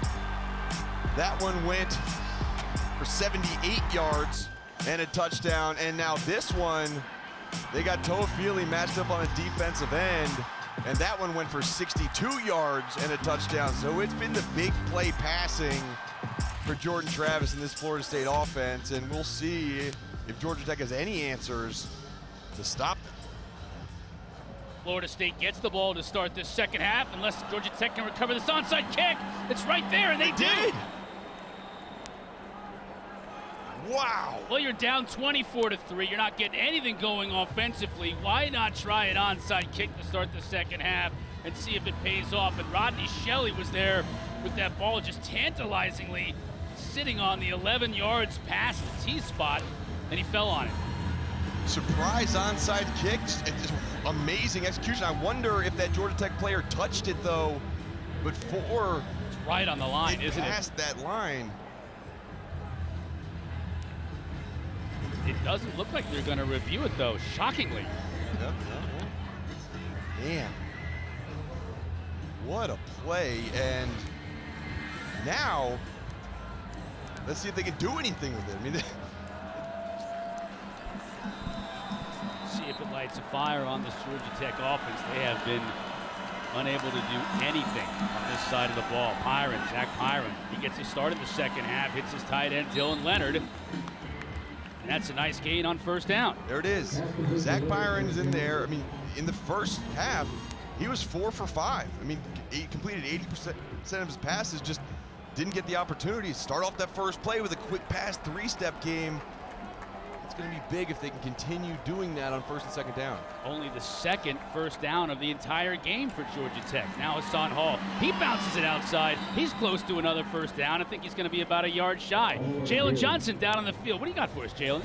Yeah, I talked to Coach at halftime. He didn't tell me about the onside kick. I'm a little disappointed about that, but he did tell me that he was proud of how Byron has been in the game. He said he's been calm and under control, and he said he wants to put the ball in his hands a little bit more. Hall, first down and a lot more, down to the 27. Coach Key's not going to share all his secrets with you, Jalen, but he's got to be pleased with what he's seen in this opening drive of the second half from this offense, who only had 1 first down in the entire first half. Now they've picked up a couple on this drive alone. Yeah, those are completely different offense. They're going tempo, they're using the quick game. They're getting outside, overloading the line of scrimmage. Byron, now the pocket collapses and he goes down. With the Seminoles sack. 9th tackle for a loss on the day. That ties a season high for Florida State, and we're just not even 2 minutes into this second half. Well, you see the effect of a sack, right? You get that momentum, get the onside kick, you start moving, get a first down, and then when you get a sack, and now it brings up second and long, you have to go back. Okay, we're not on schedule anymore. We have to slow down the pace of our offense, allow the defense to recover, and now they're going to spread it out. See if we can get back into that quick game, passing the football. Man rush. Byron tried to hit Jenkins, just too hot for him. Jenkins is a big dude. It's hard to get out of his catch radius, but Jenkins couldn't bring it in. Yeah, and it looked like it went right through Jenkins' hands. I like the throw. I mean, watch this. This is a great camera angle. This ball is placed perfectly. It did look like it was tipped by Callan Deloach, the linebacker that was coming over top or coming underneath the pass. I saw that ball adjust a tad. Now on 3rd and 13. I mean, I've seen a bunch of good throws from Byron. And remember, Zach Gibson started this game, and they said they're going to ride the hot hand. Byron has been the hot hand. Knowles brings just... Got him. Byron's got a receiver open. That's Jenkins inside the 10. Sidesteps the defender and scores. Wow.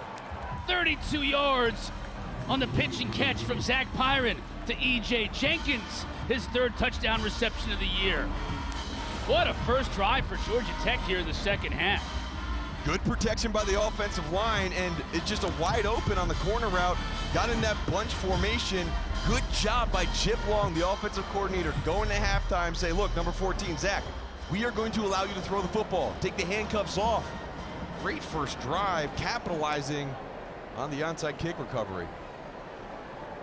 Gavin Stewart on for the try.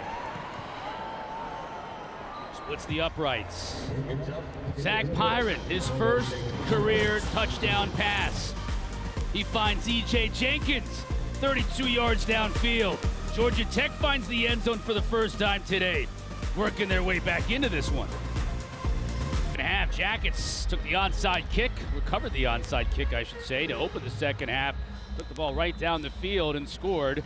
As you can see, futility in the first half offensively, but finally able to mix in run and pass on that drive and find the end zone for the first time today. Now can the defense respond and keep Jordan Travis and company at bay here and claw their way back into it? Sam McCall is going to take it out 5 yards deep.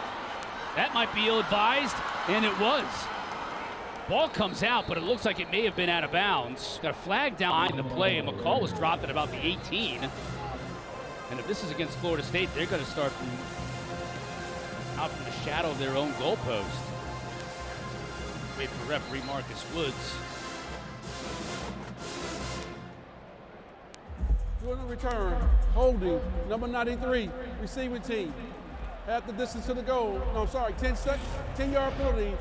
First down. All right, let's look at this route right here. We get a little pivot route coming here, and then a clear route, and this is the receiver that gets the football, runs the corner route. Watch here, just a miscommunication where you have a defender taking here. This flat defender needs to bail deep. He does not, and just a strike thrown by Zach Byron, and great play design more coverage by Florida State. But you mentioned the handcuffs were taken off of Zach Pyron in the second half. Let's see if they continue to allow him to throw the ball. First starting field position of the day for the Noles from his own end zone. The screen pass, and he gets hammered immediately. That's Toefili on the receiving end. Won't pick up anything. Second down. Kyle Kennard from his defensive end spot read it well. Brought down Toefili at the line of scrimmage. Yeah, good play by Kennard. And it's tough to run screen passes when defensive linemen haven't gotten a ton of pressure all day, but down and long. That's throwing some serious shade on Kennard in that play. You only made it because you haven't been able to get any pressure. How about this, though?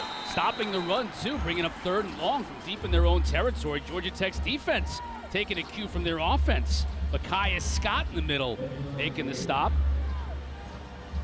Keon White, again, no shade anywhere. Like Keon White, great job, inside move, and 3rd and 10. I mean, this defense for Georgia Tech has not been the issue. They've gotten beat on a couple deep balls, got some DNs covering guys in the flat, but 3rd down 10, they could get the ball back. Great field position to get a stop here. Travis rolling. Now the pressure comes, hits a receiver outside the 20. That's Micah Pittman. Nice play by the Noles. That'll move the chains, get him out of trouble, at least initially. Yeah, good job by Pittman working back to the football and getting a target for his quarterback. Georgia Tech slow getting guys on the field. Not lined up when the ball snapped. Travis had to get it to his big fella, Johnny Wilson. Wilson went up for it, just went through his arms. But Georgia Tech was, they were slow to line up, and Florida State was trying to take advantage of the late substitution. Miscue by Johnny Wilson.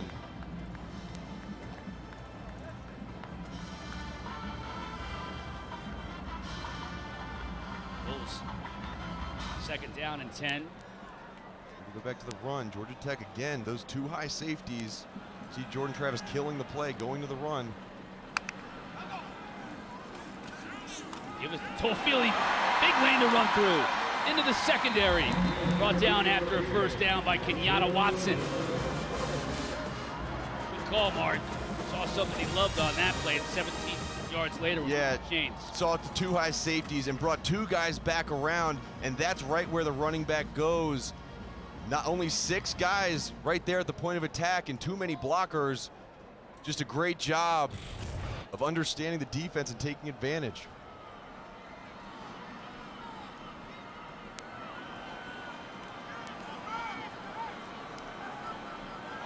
Again, Travis changing the play, moving personnel around.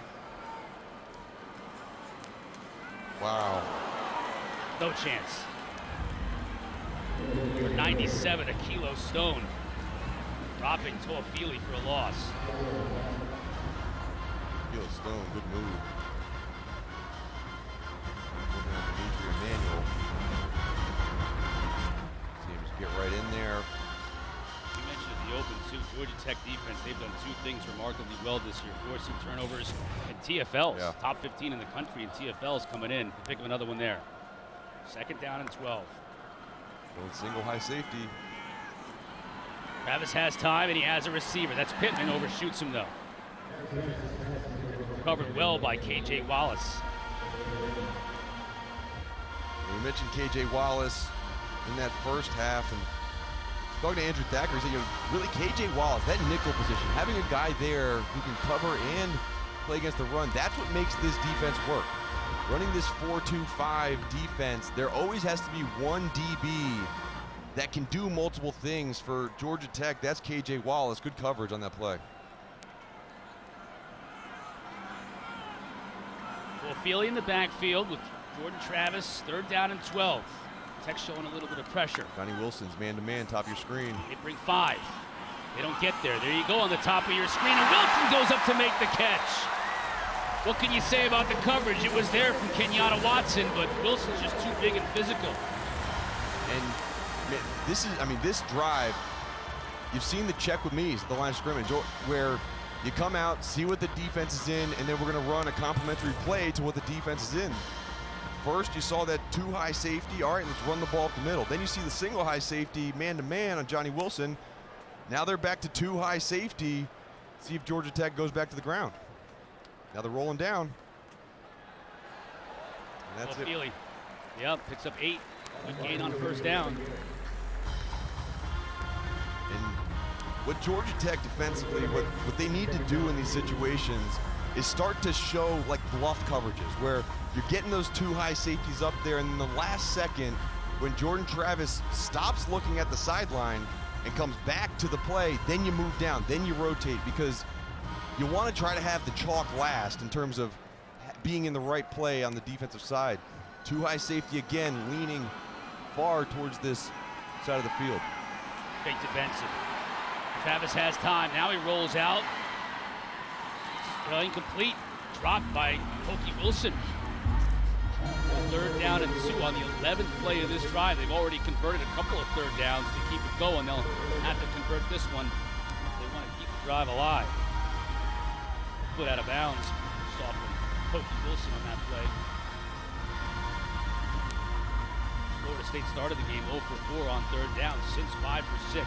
Georgia Tech has brought pressure on 3rd down, but that's left the backs man-to-man on DNs. It's time to just run it. Run it with Benson. He easily picks up the first down. A. Sealy on the tackle, but far too far downfield. Good answer and process from the Noles. Georgia Tech scoring their first touchdown of the day to open the second half. Florida State now is chewing up clock and yardage on this drive.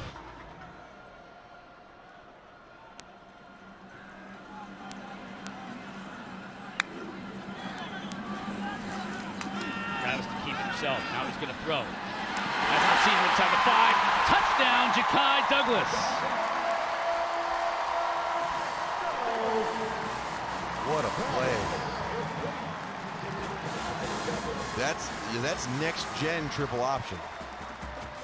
You have the ability for the quarterback to hand off the dive. You have the ability for him to pull, and then a downfield route. You put the defenders in a bind. You mentioned Wallace, how he's adept at that nickel spot at run support and also coverage. He was in no man's land there, wasn't he? Yeah, you try to do both at the same time. You're not doing any one thing really well, but man, what a response by Florida State.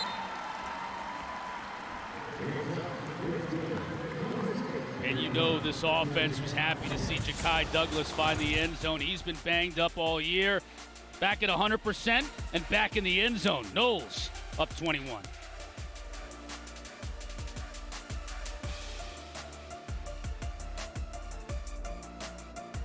People often think of opportunity as a...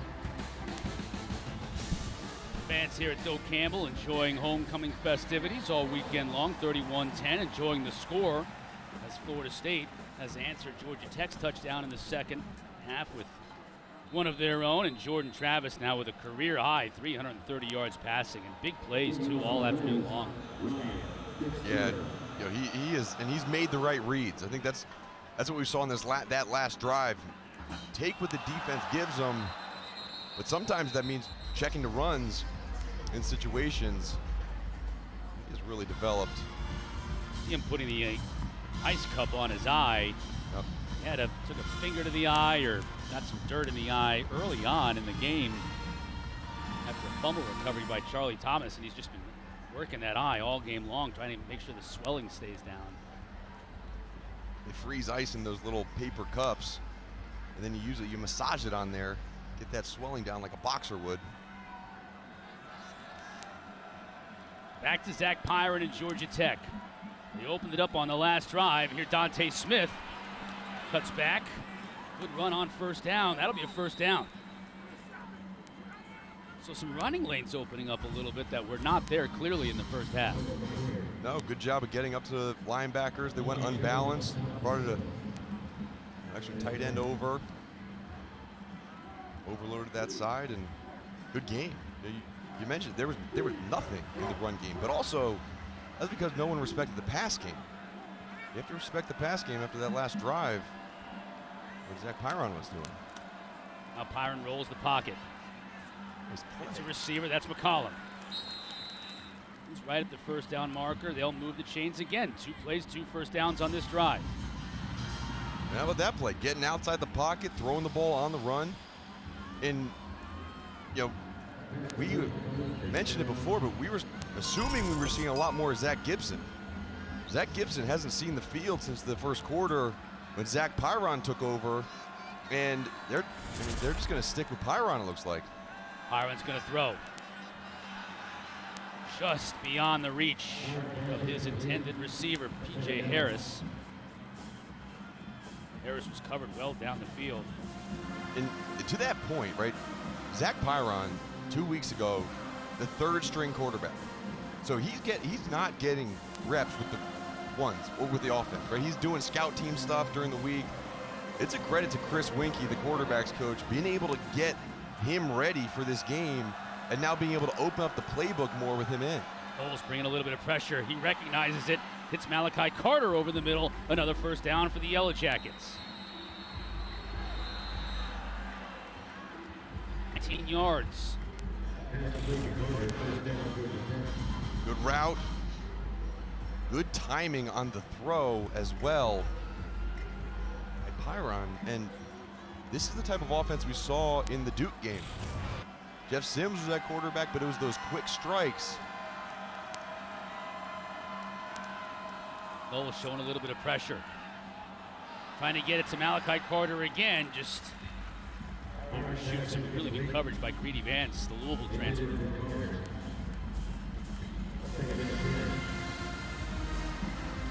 Good shot of Vance there.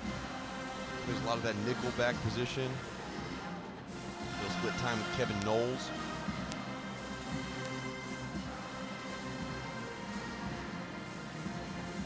Second down and 10. Man-to-man, this would be a crossing routes from Georgia Tech. Florida State brings pressure and it can't be picked up. Kalen DeLoach and Jared Verse. Nobody blocked him. They were able to meet it. Zach Pyron. Yeah, and right here, this is going to be where the blitz comes, but you see these two guys showing the tackle and the guard both fan out, and I mean, you just bring an overload pressure, too many guys. You have to re-mic that, meaning you recount who the guy that the center is going to go to. Didn't do that. Brings up 3rd and 17.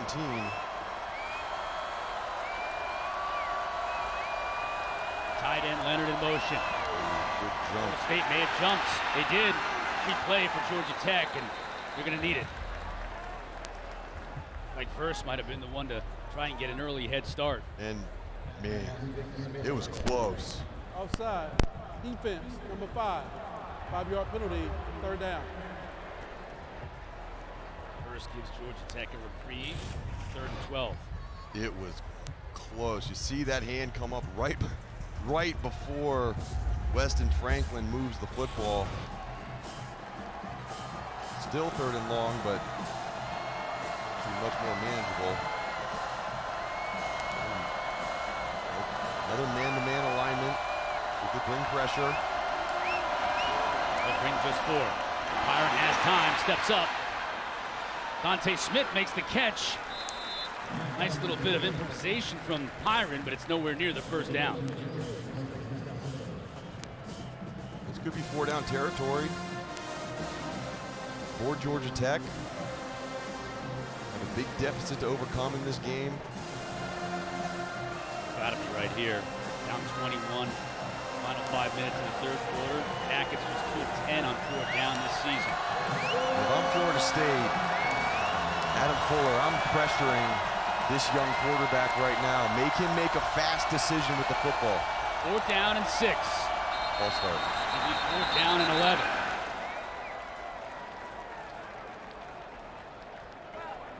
False start.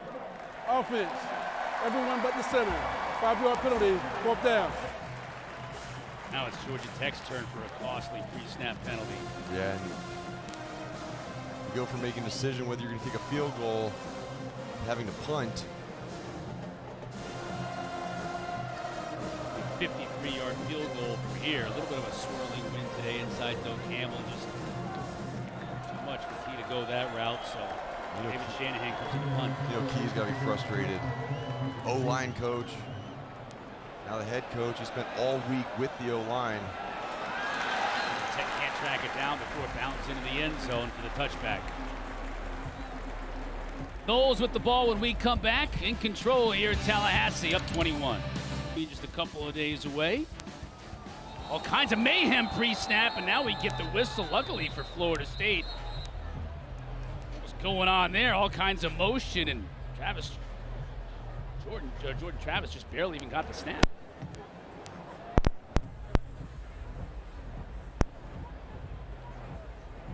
Lost Marcus Woods, our referee's microphone.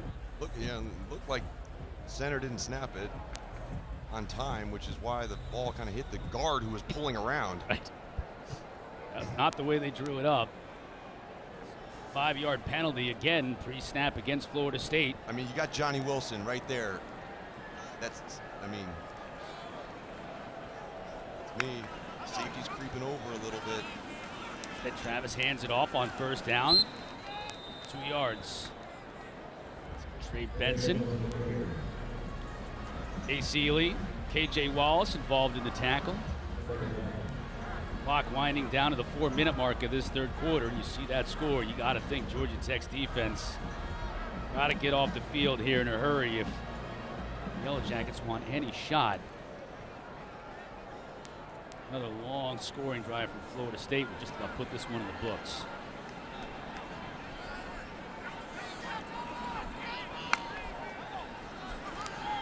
Travis to throw. Has all kinds of time. Has his tight end. McDonald. First down.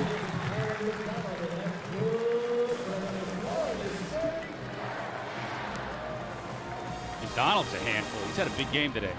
Yeah, he is. He's come up in big moments for Florida State. Very sure-handed catcher. Big guy. 6'4", about 250. Plays a little bigger than that. Give to Benson. Stretching it to the outside, gets to the edge. First down and a lot more in Georgia Tech territory. Still on his feet. Dragged out of bounds inside the 40 by Clayton Powell-Lee, but a big run for Benson.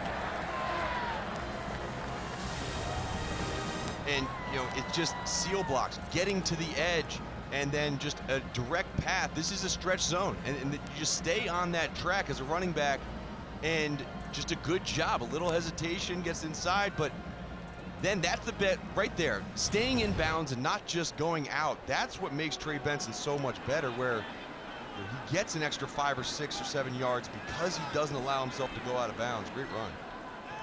27 yards, longest run of the day for this Florida State offense. Okay, and that makes him good. Running out of tackles. Picks up 2 yards when it looked like he was going to have a loss right from the start. 107 yards on the day for Benson. And, he just broke a tackle in the backfield. Charlie Thomas is a free run through and just unable to wrap up. And nothing against Charlie Thomas. He does that to everybody. It's so hard to bring him down. And Trey Benson, you love watching him play football.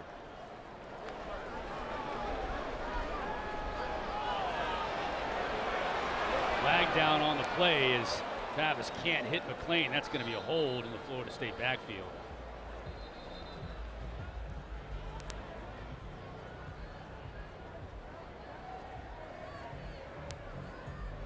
It's going to go against Will Smith.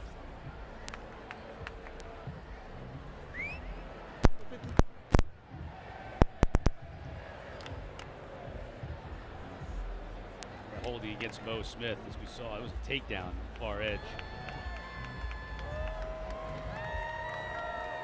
Penetration. The defensive front. Dallas through that penalty.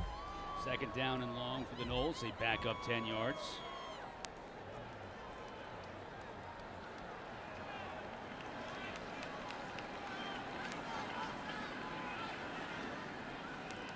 Bunch set into the boundary. Ran this in the first quarter, uncovered to the field. Let's see if they go back to it. Travis has pressure. Good catch.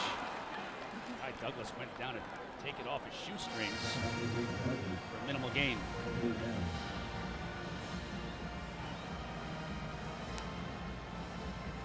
Ty Douglas, he's a really good addition this offense because it allows Micah Pittman to go on the sideline and then again have another one of those quick, shifty guys across the middle. Good catch. 3rd and long, Florida State, as Jordan Travis checks the sideline.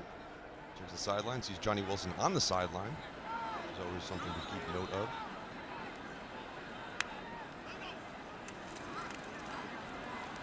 Has a clean pocket. Trying to find Pokey. Did he get a foot in bounds? He does! What a catch by Pokey Wilson. Slung down inside the 20 by Miles Sims. Great back shoulder throw, and Pokey Wilson tight roping on the sideline for 24 yards. And that comes with a quarterback wide receiver combination that have been together for a long time.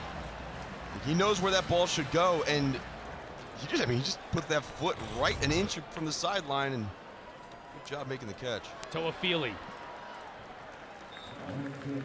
Good pickup of 5 yards on 1st down. Howley again on the stop, but now Florida State's rolling again. Not only chewing up clock, but yardage as well.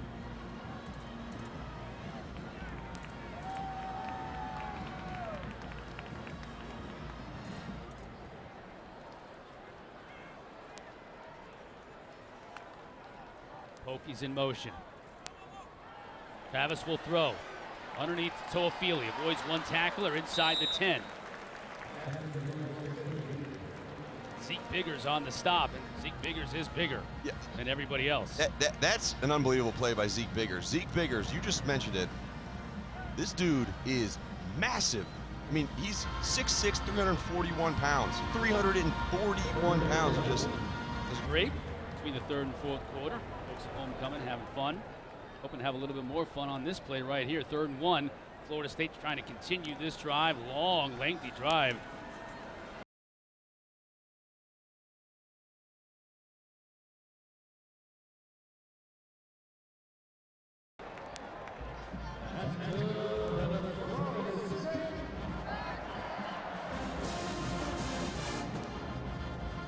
Tenth play of the drive coming up. 30 to 2-minute offense, the 4-minute offense. I feel like Florida State has like a 8-minute offense today. They have churned some clock on some of these drives. Unfortunately, they haven't been able to score on a lot of them.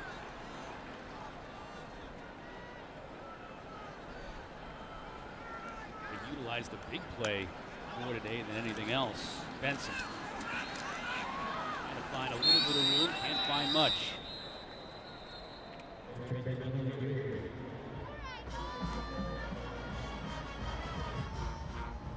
Sealy in on the tackle. Right to Quan Douse in the middle of that mess.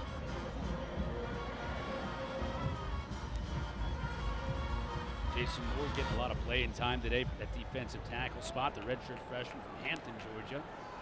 keep an eye up here. Johnny Wilson, red zone threat. Oh, high snap, brought down. Travis looking to throw to the back of the end zone, and he looked for Wilson. Just too high, even for him. And that snap really threw off the timing of the route. Travis had to bring it down, have the play fake, enough time for the safety to get out there. Kenyatta Watson defending on the play. He's like me. He's like, I think I'm pretty tall, right? Yeah. And when he gets next to Johnny Wilson, he realizes he isn't. Kind of like when I get next to you here in the booth. Right. Normally, on a normal day, I'm tall. Yeah, you need to bring that. He needs to bring that egg crate with him out there like you do. Stand on for the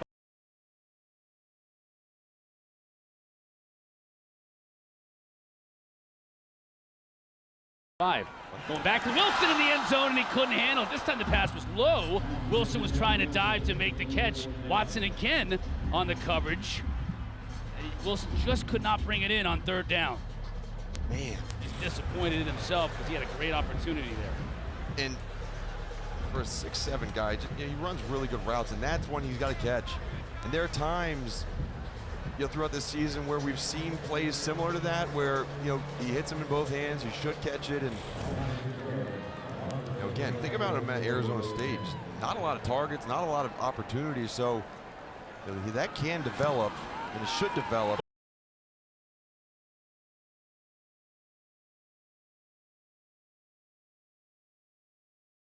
Florida State extends their lead here in the fourth, 34-10 in Tallahassee. over the years, met a couple of times for ACC championships. Brent Key, the Georgia Tech head coach, was an offensive lineman, but Joe Hamilton was there.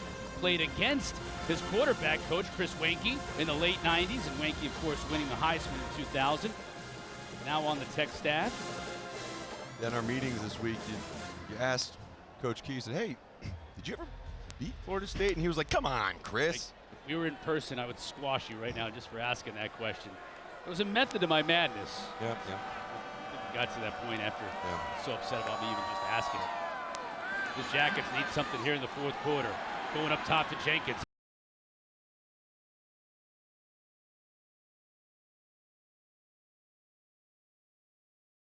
Jenkins, but again, he's even bigger, right, as wide receiver. He's 6'7", 245 pounds.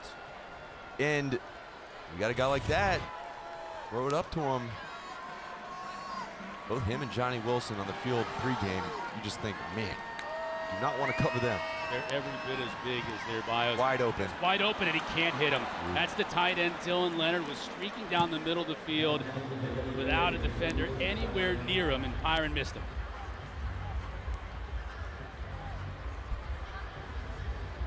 When I talked to E.J. Jenkins earlier today, I said, what part of your game do you like the best? And he said, honestly, my physicality. I love imposing my will on defenders. He was like, I don't use this height for nothing. There you go. Thank you, Jalen. Tech now trying Hassan Hall on the ground and nothing doing. Talk about using that size. That's got to drive you crazy, right? The tall for no reason people, right? Where you know, you're tall, but you're not using your size to advantage, right? Use what you got. God gave you on the outside. That's exactly what these two really tall receivers are doing. E.J. Jenkins for Georgia Tech, and we certainly have seen what Johnny Wilson can do for the Noles today. We've seen what Zach Pyron can do as well. I think he's earned that backup quarterback spot. Yeah. This Yellow Jacket team today on the road. I don't think there's any question about that. Hall cuts it back nicely, gets inside the 40. It'll bring him third down and short. If you're just joining us, Jeff Sims, Georgia Tech starter, injured in their last game a week ago from this past Thursday against Virginia, has an injured foot. Is here and dressed but couldn't go today, so it's been Zach Pyron's team since the second offensive possession of the day. Now he's in trouble. Throws it over the middle, hits Jenkins, and they'll move the chains. Nice poise in the pocket by Zach Pyron, and phenomenal blitz pickup by Hassan Hall. Watch number 3 in the backfield. Oh, he's like, I don't know what the play is. I'll just block DJ Lundy. And just a good strike. Find that big target over the middle. Looks like a completely different Georgia Tech offense in the second half. Razzle dazzle, back to Pyron. Has a receiver open. That's down to the 15-yard line. Nate McCollum. Tell you what, Zach Pyron, he's got that little pitch late. And you watch McCollum in that slot.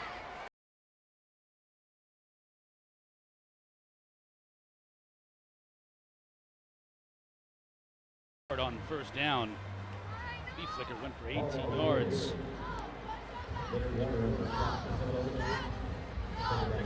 Good mix of run and pass on this drive. Hassan Hall with good blitz pickup, good run. Mentioned his transfer in from Louisville. We called a couple games of him at Louisville where he had a phenomenal game running the football. He just wanted more opportunities. He's got them here. Dante Smith now the back in the game, takes the handoff. Lowers his shoulder. Late flag might take that run off the board, and it'd be a shame. Dante Smith leveled it in the middle of the field, laughing about it. Brendan Gant. Personal foul, illegal blocking on the waist. Offense number 2, 15-yard penalty, second down. And a killer penalty again. This time on Dylan Leonard, the tight end. Yeah, and you know, I want you to watch right here. Number 2, he's going to come in, and he's going to block right down in the middle. But you know, this is in between, in the tackle box, a run inside. It's a cut block. You know, starts outside of the box, but then enters inside.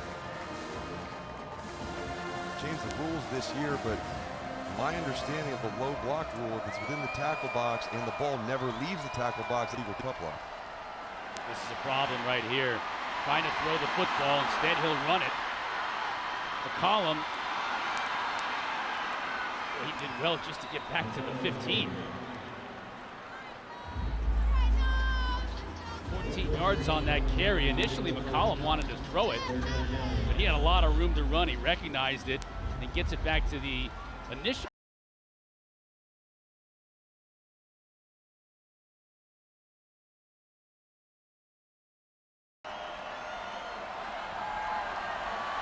E.J. Jenkins, bottom of your screen. Two high safeties, though. Look for the middle of the field. Byron bobbled the ball. Now he picks it up and he can run it if he wants to. Inside the 10 as he stiff arms a defender. They'll mark him close to the first down. I think he's going to be just a little shy, maybe a yard shy. Well, he ran the wishbone, an option offense in high school.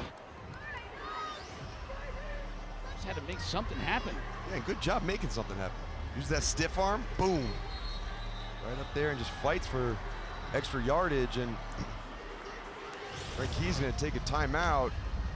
Make sure they got the right play call here on 4th and inches.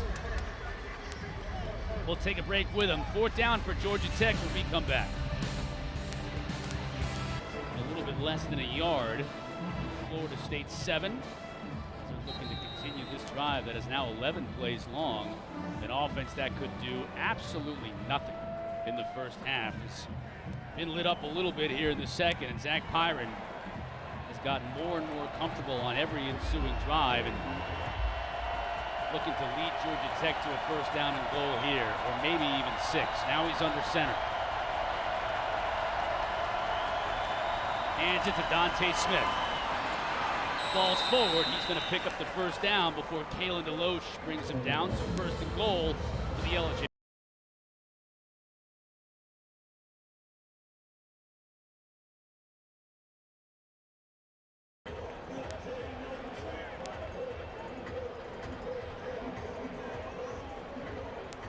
I want to make a clarification that, I said earlier, Dylan Leonard got called for that cut block.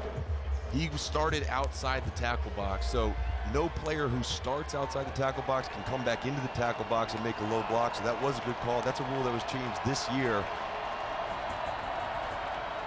Smith, tracked down from behind. Beautifully by Jamie Robinson. Led it all the way, brought him down after a gain of about a yard. 13th play of this drive, Mark. Yeah, they've been driving down the field, and they've converted on 3rd down when they needed to. They've gotten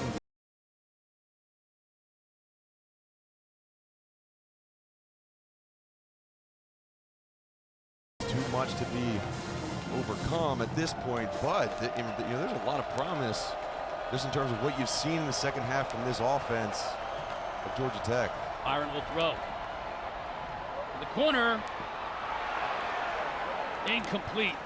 Malachi Carter was his intended receiver, and Azariah Thomas covering on the play for the Noles.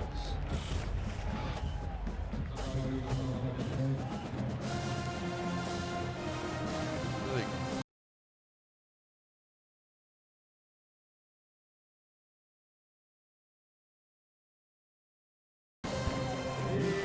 It's 5th year here at Georgia Tech. 3rd and goal.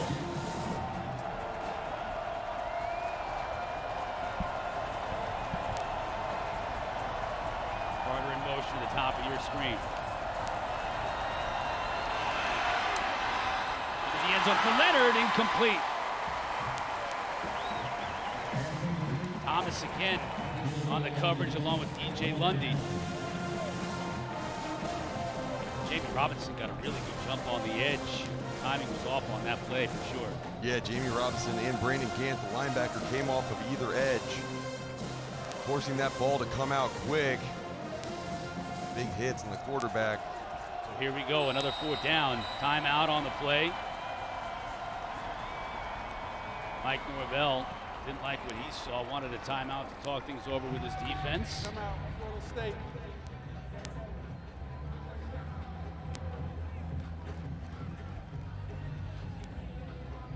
What are you thinking here? The yards are tough to come by. 4th down and goal from the 3. Yeah, I want to keep the ball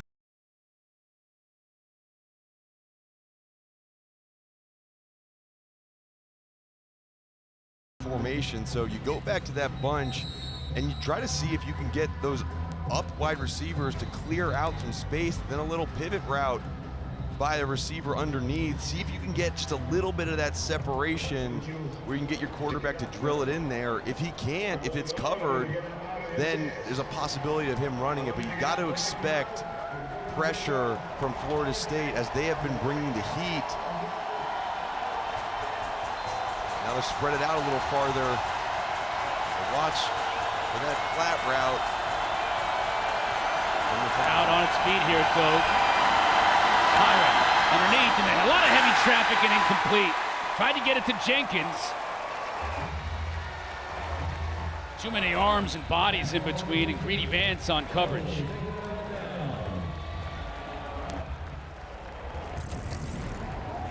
Long drive by the Jackets. 0 points on the board. Still all Noles. Be in costume on Monday at 4 o'clock. Big nice hit that time hit by Ace Ely. Wow. Dropping Lawrence Toefili. Toefili got up talking a little bit. Look at this play by Ace Ely, number 2. Good job of falling back with the tight end. But like Florida State snapped the ball before McDonald was ready to come around on that tight end lead, but great play, great tackle.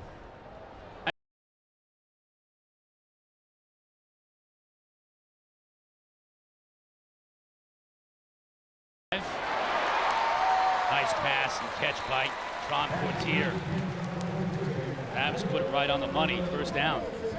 Yeah, he did, and great job by Kentron Portier of running that route with aggression. You have to be fast to run that deep dig route off the play action. He got in and out of the break quickly, and good job by Travis finding him. Jordan Travis's day. Almost 400 yards passing, 3 touchdowns. He has never had 4 passing touchdowns in a game.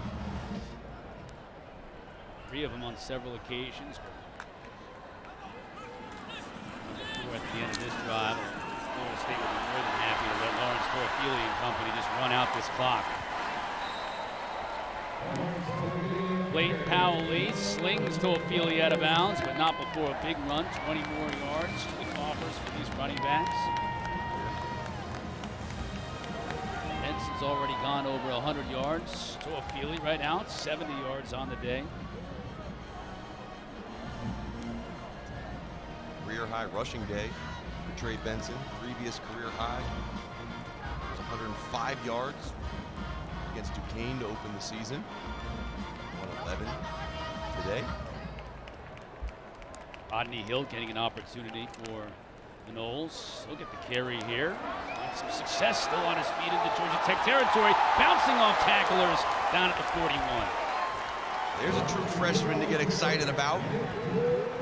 Rodney Hill, out of Statesboro, Georgia. A little everything in high school, as a lot of these guys did. Running back, DB, wide receiver, and you see the balance that he has. Good prospect, 4-star, ESPN.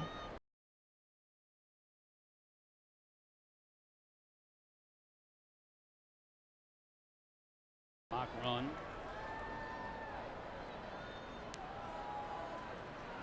Clock inside of 5. Jordan Travis will let it go all the way to 2 before snapping it. And he does. Here's Hill. This time nowhere to run. Charlie Thomas will be attacked.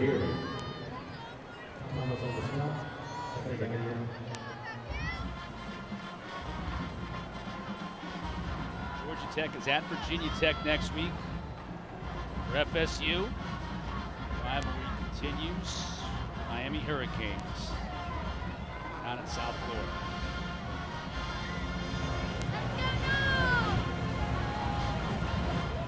And if Florida State can hold on today, which looks like they're going to do, that game could be to become bowl eligible, which, as we mentioned in the open, would be a nice feather in the cap for Mike Norvell in year number 3 here in Tallahassee. Flags all over the place. Just the necessary step to getting to where they want to go. Start. Offense, number 76, 5-yard penalty, 2nd down.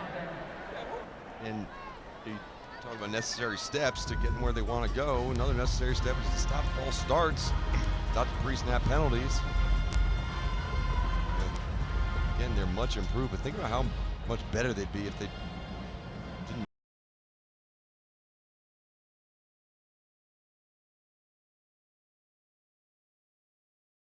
Count, Yeah, right. because they were brought back. And a lot of them aren't effort plays. It's focus penalties. Another tailback, CJ Campbell getting the carry. Good pickup after the penalty for Campbell. Redshirt freshman out of Kaplan, Louisiana, is a walk-on.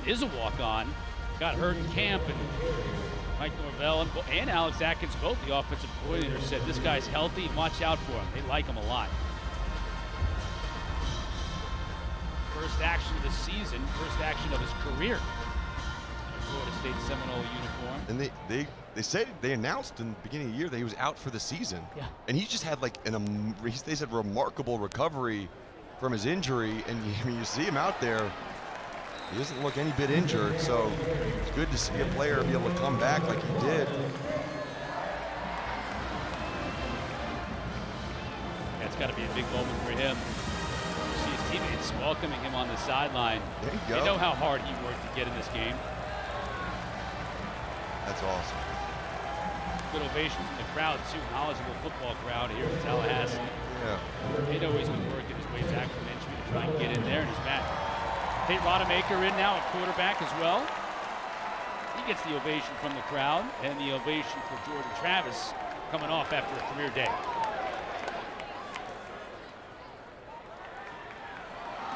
Hill.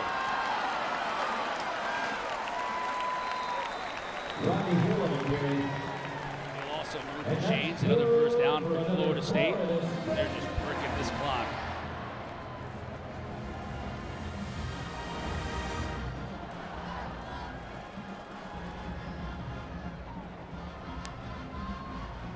Looks like Jordan Travis's day is over. 396 yards through the air, 3 touchdowns.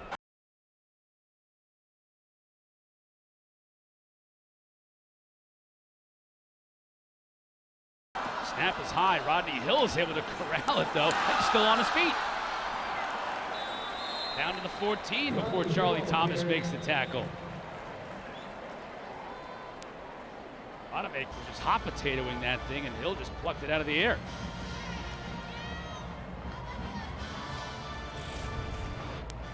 Watch Rodney Hill corral it, but then break the tackles. Right upfield. Timeout on the field. Florida State in control here in Tallahassee. Why pay over $100 a month for cable when it's Looking forward to wrapping this one up and then get ready for Miami. The Canes down in South Florida next week. ABC primetime matchup. So that rivalry is renewed.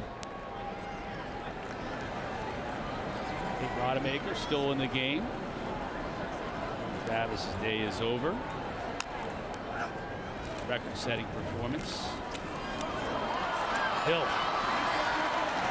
The Tech's defense just gassed at this point. And how about this stable of running backs for Florida State, right? You know, we mentioned Trey Benson had a career day with 111 yards. And Lawrence Toefili had 154 all-purpose yards, catching the ball, running the ball. And this is a team that when Mike Norvell got here, they did not have any scholarship running backs. They had to go and find guys, and now you're seeing Rodney Hill, the true freshman, breaking tackles, and CJ Campbell doing it. I mean, this is a team that I don't know what's in the water, but Mike Norvell's pitching something good to these running backs, and they're coming, and they have been productive. Hadn't even seen Trayshawn Ward. Trey Ward's out. Yep. The injury, he's week to week, so we could see him next week in Miami, but yeah, and he was the kind of their big play guy. He had 16 runs of over 10 yards in the season. He started out as a walk-on, so he was the walk-on that they had. And, right. obviously earned his scholarship and has been fantastic for them. They had to get Trayshawn Corbin, the transfer out of Texas A&M, just to kind of as a stopgap, and now they've got, as you're seeing today, a stable of backs that can get the job done. Campbell for the end zone, touchdown. Man, and look at the sideline for Florida State. You saw Campbell when he came off the sideline last time. Teammates were all fired up for him. How about that? Scoring the touchdown after being the thought he would not play at all this year. He gets injured in a way and then just works his tail off to just get back in uniform and gets an opportunity today and has capitalized. There's a bright future for these running backs as all of them, I repeat, all of them can return next year. Another impressive drive by this Florida State offense. 97 yards, 12 plays, over 7 minutes off the clock. Their offensive numbers are ridiculous. 642 yards of offense on the day for the Noles.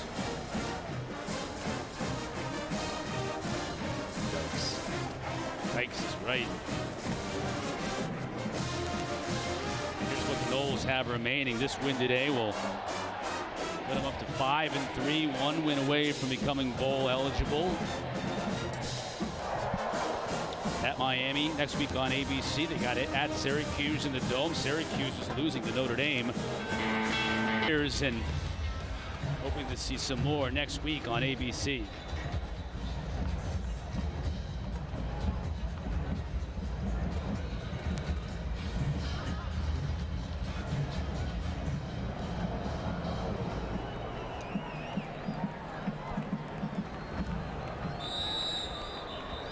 Touchback, and Georgia Tech will have a minute and 9 seconds to see what they can do. They've been much better offensively in the second half than they were in the first. Anemic in the first half. 1 first down for Georgia Tech's offense in that entire first half. And Zach Pyron's been much better in the second half. Something to build on for the Yellow Jackets as they look forward to next week in Blacksburg at Virginia Tech. And maybe having Sims back. Yeah, I mean, you mentioned the 1 first down in the first half, 10 in the second half, and they were able to move the ball consistently down the field. Obviously, the scoreboard doesn't reflect it, but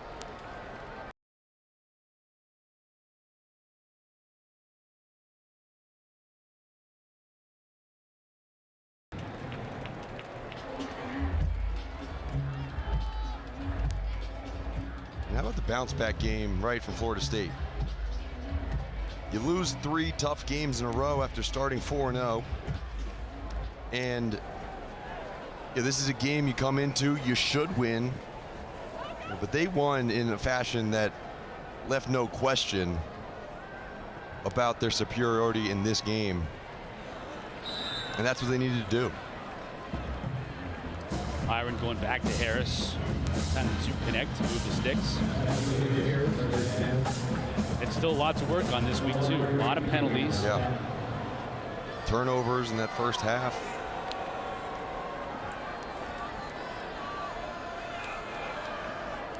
Once again, Harris open on the outside. He'll take it out of bounds. First down. Good opportunity for Zach Byron for a 2-minute offense here. Get some in-game reps. He does have 3 timeouts on the board if they opt to use them.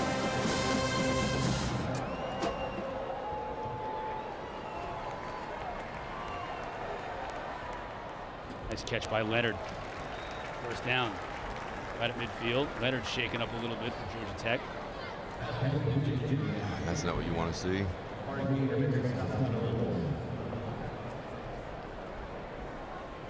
Not here in garbage time, right? No. Couldn't say garbage time because it's important for both these teams to continue to work on things with in-game reps.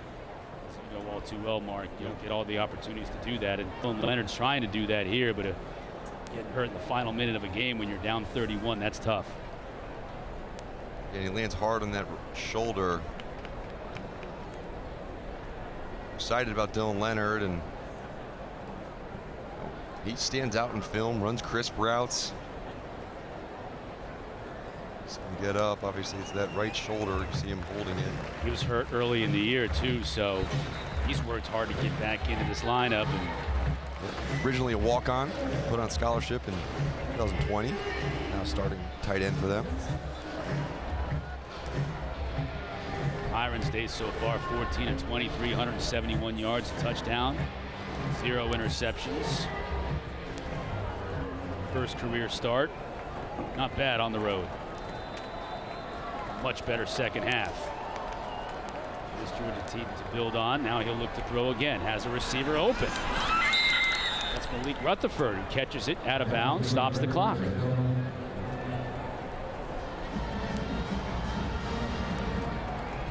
And that's going to be what Chip Long looks at right now, is how is he operating this 2-minute drill, getting the line of scrimmage, getting the ball snapped on time, making good decisions, not putting the ball in danger.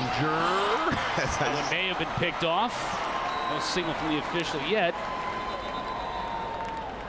Got a flag on the play, so we'll figure out what that one is. Personal foul, hands to the face. Defense, number 52, 15-yard penalty, automatic first down. It's irrelevant.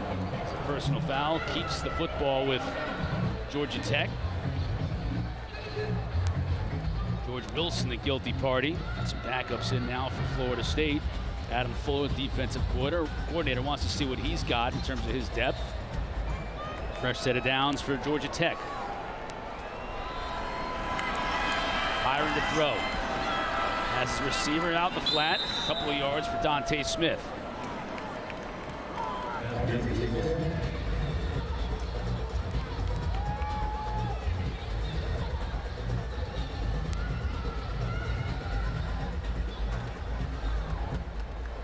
Reminder, Wake Forest and Louisville coming up next.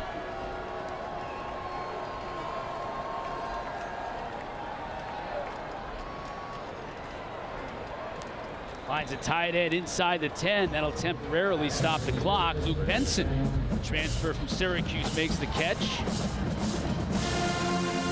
Tech has 3 timeouts, opting not to use them here.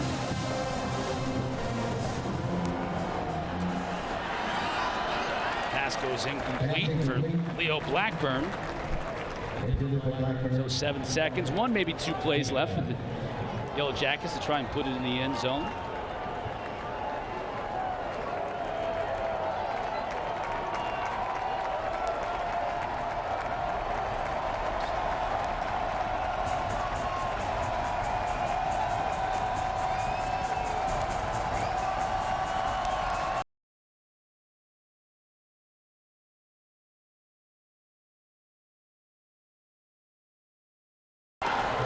As the clock hits 0:00.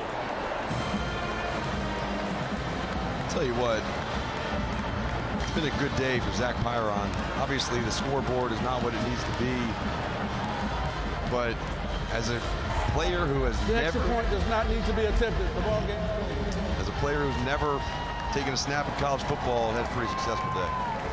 They won't attempt the PAT by rule. It doesn't matter in the game. They won't attempt it. So Pyron's touchdown run, the final play of this game. Coaches meet at midfield. Successful day for Florida State and the Seminoles. The final from Tallahassee, 41-16. Florida State with the win. For Mark Hertzlick and Jalen Johnson, I'm Chris Cottle. Let's send you now to the studio. Jordan Cornette and the crew. Take it over.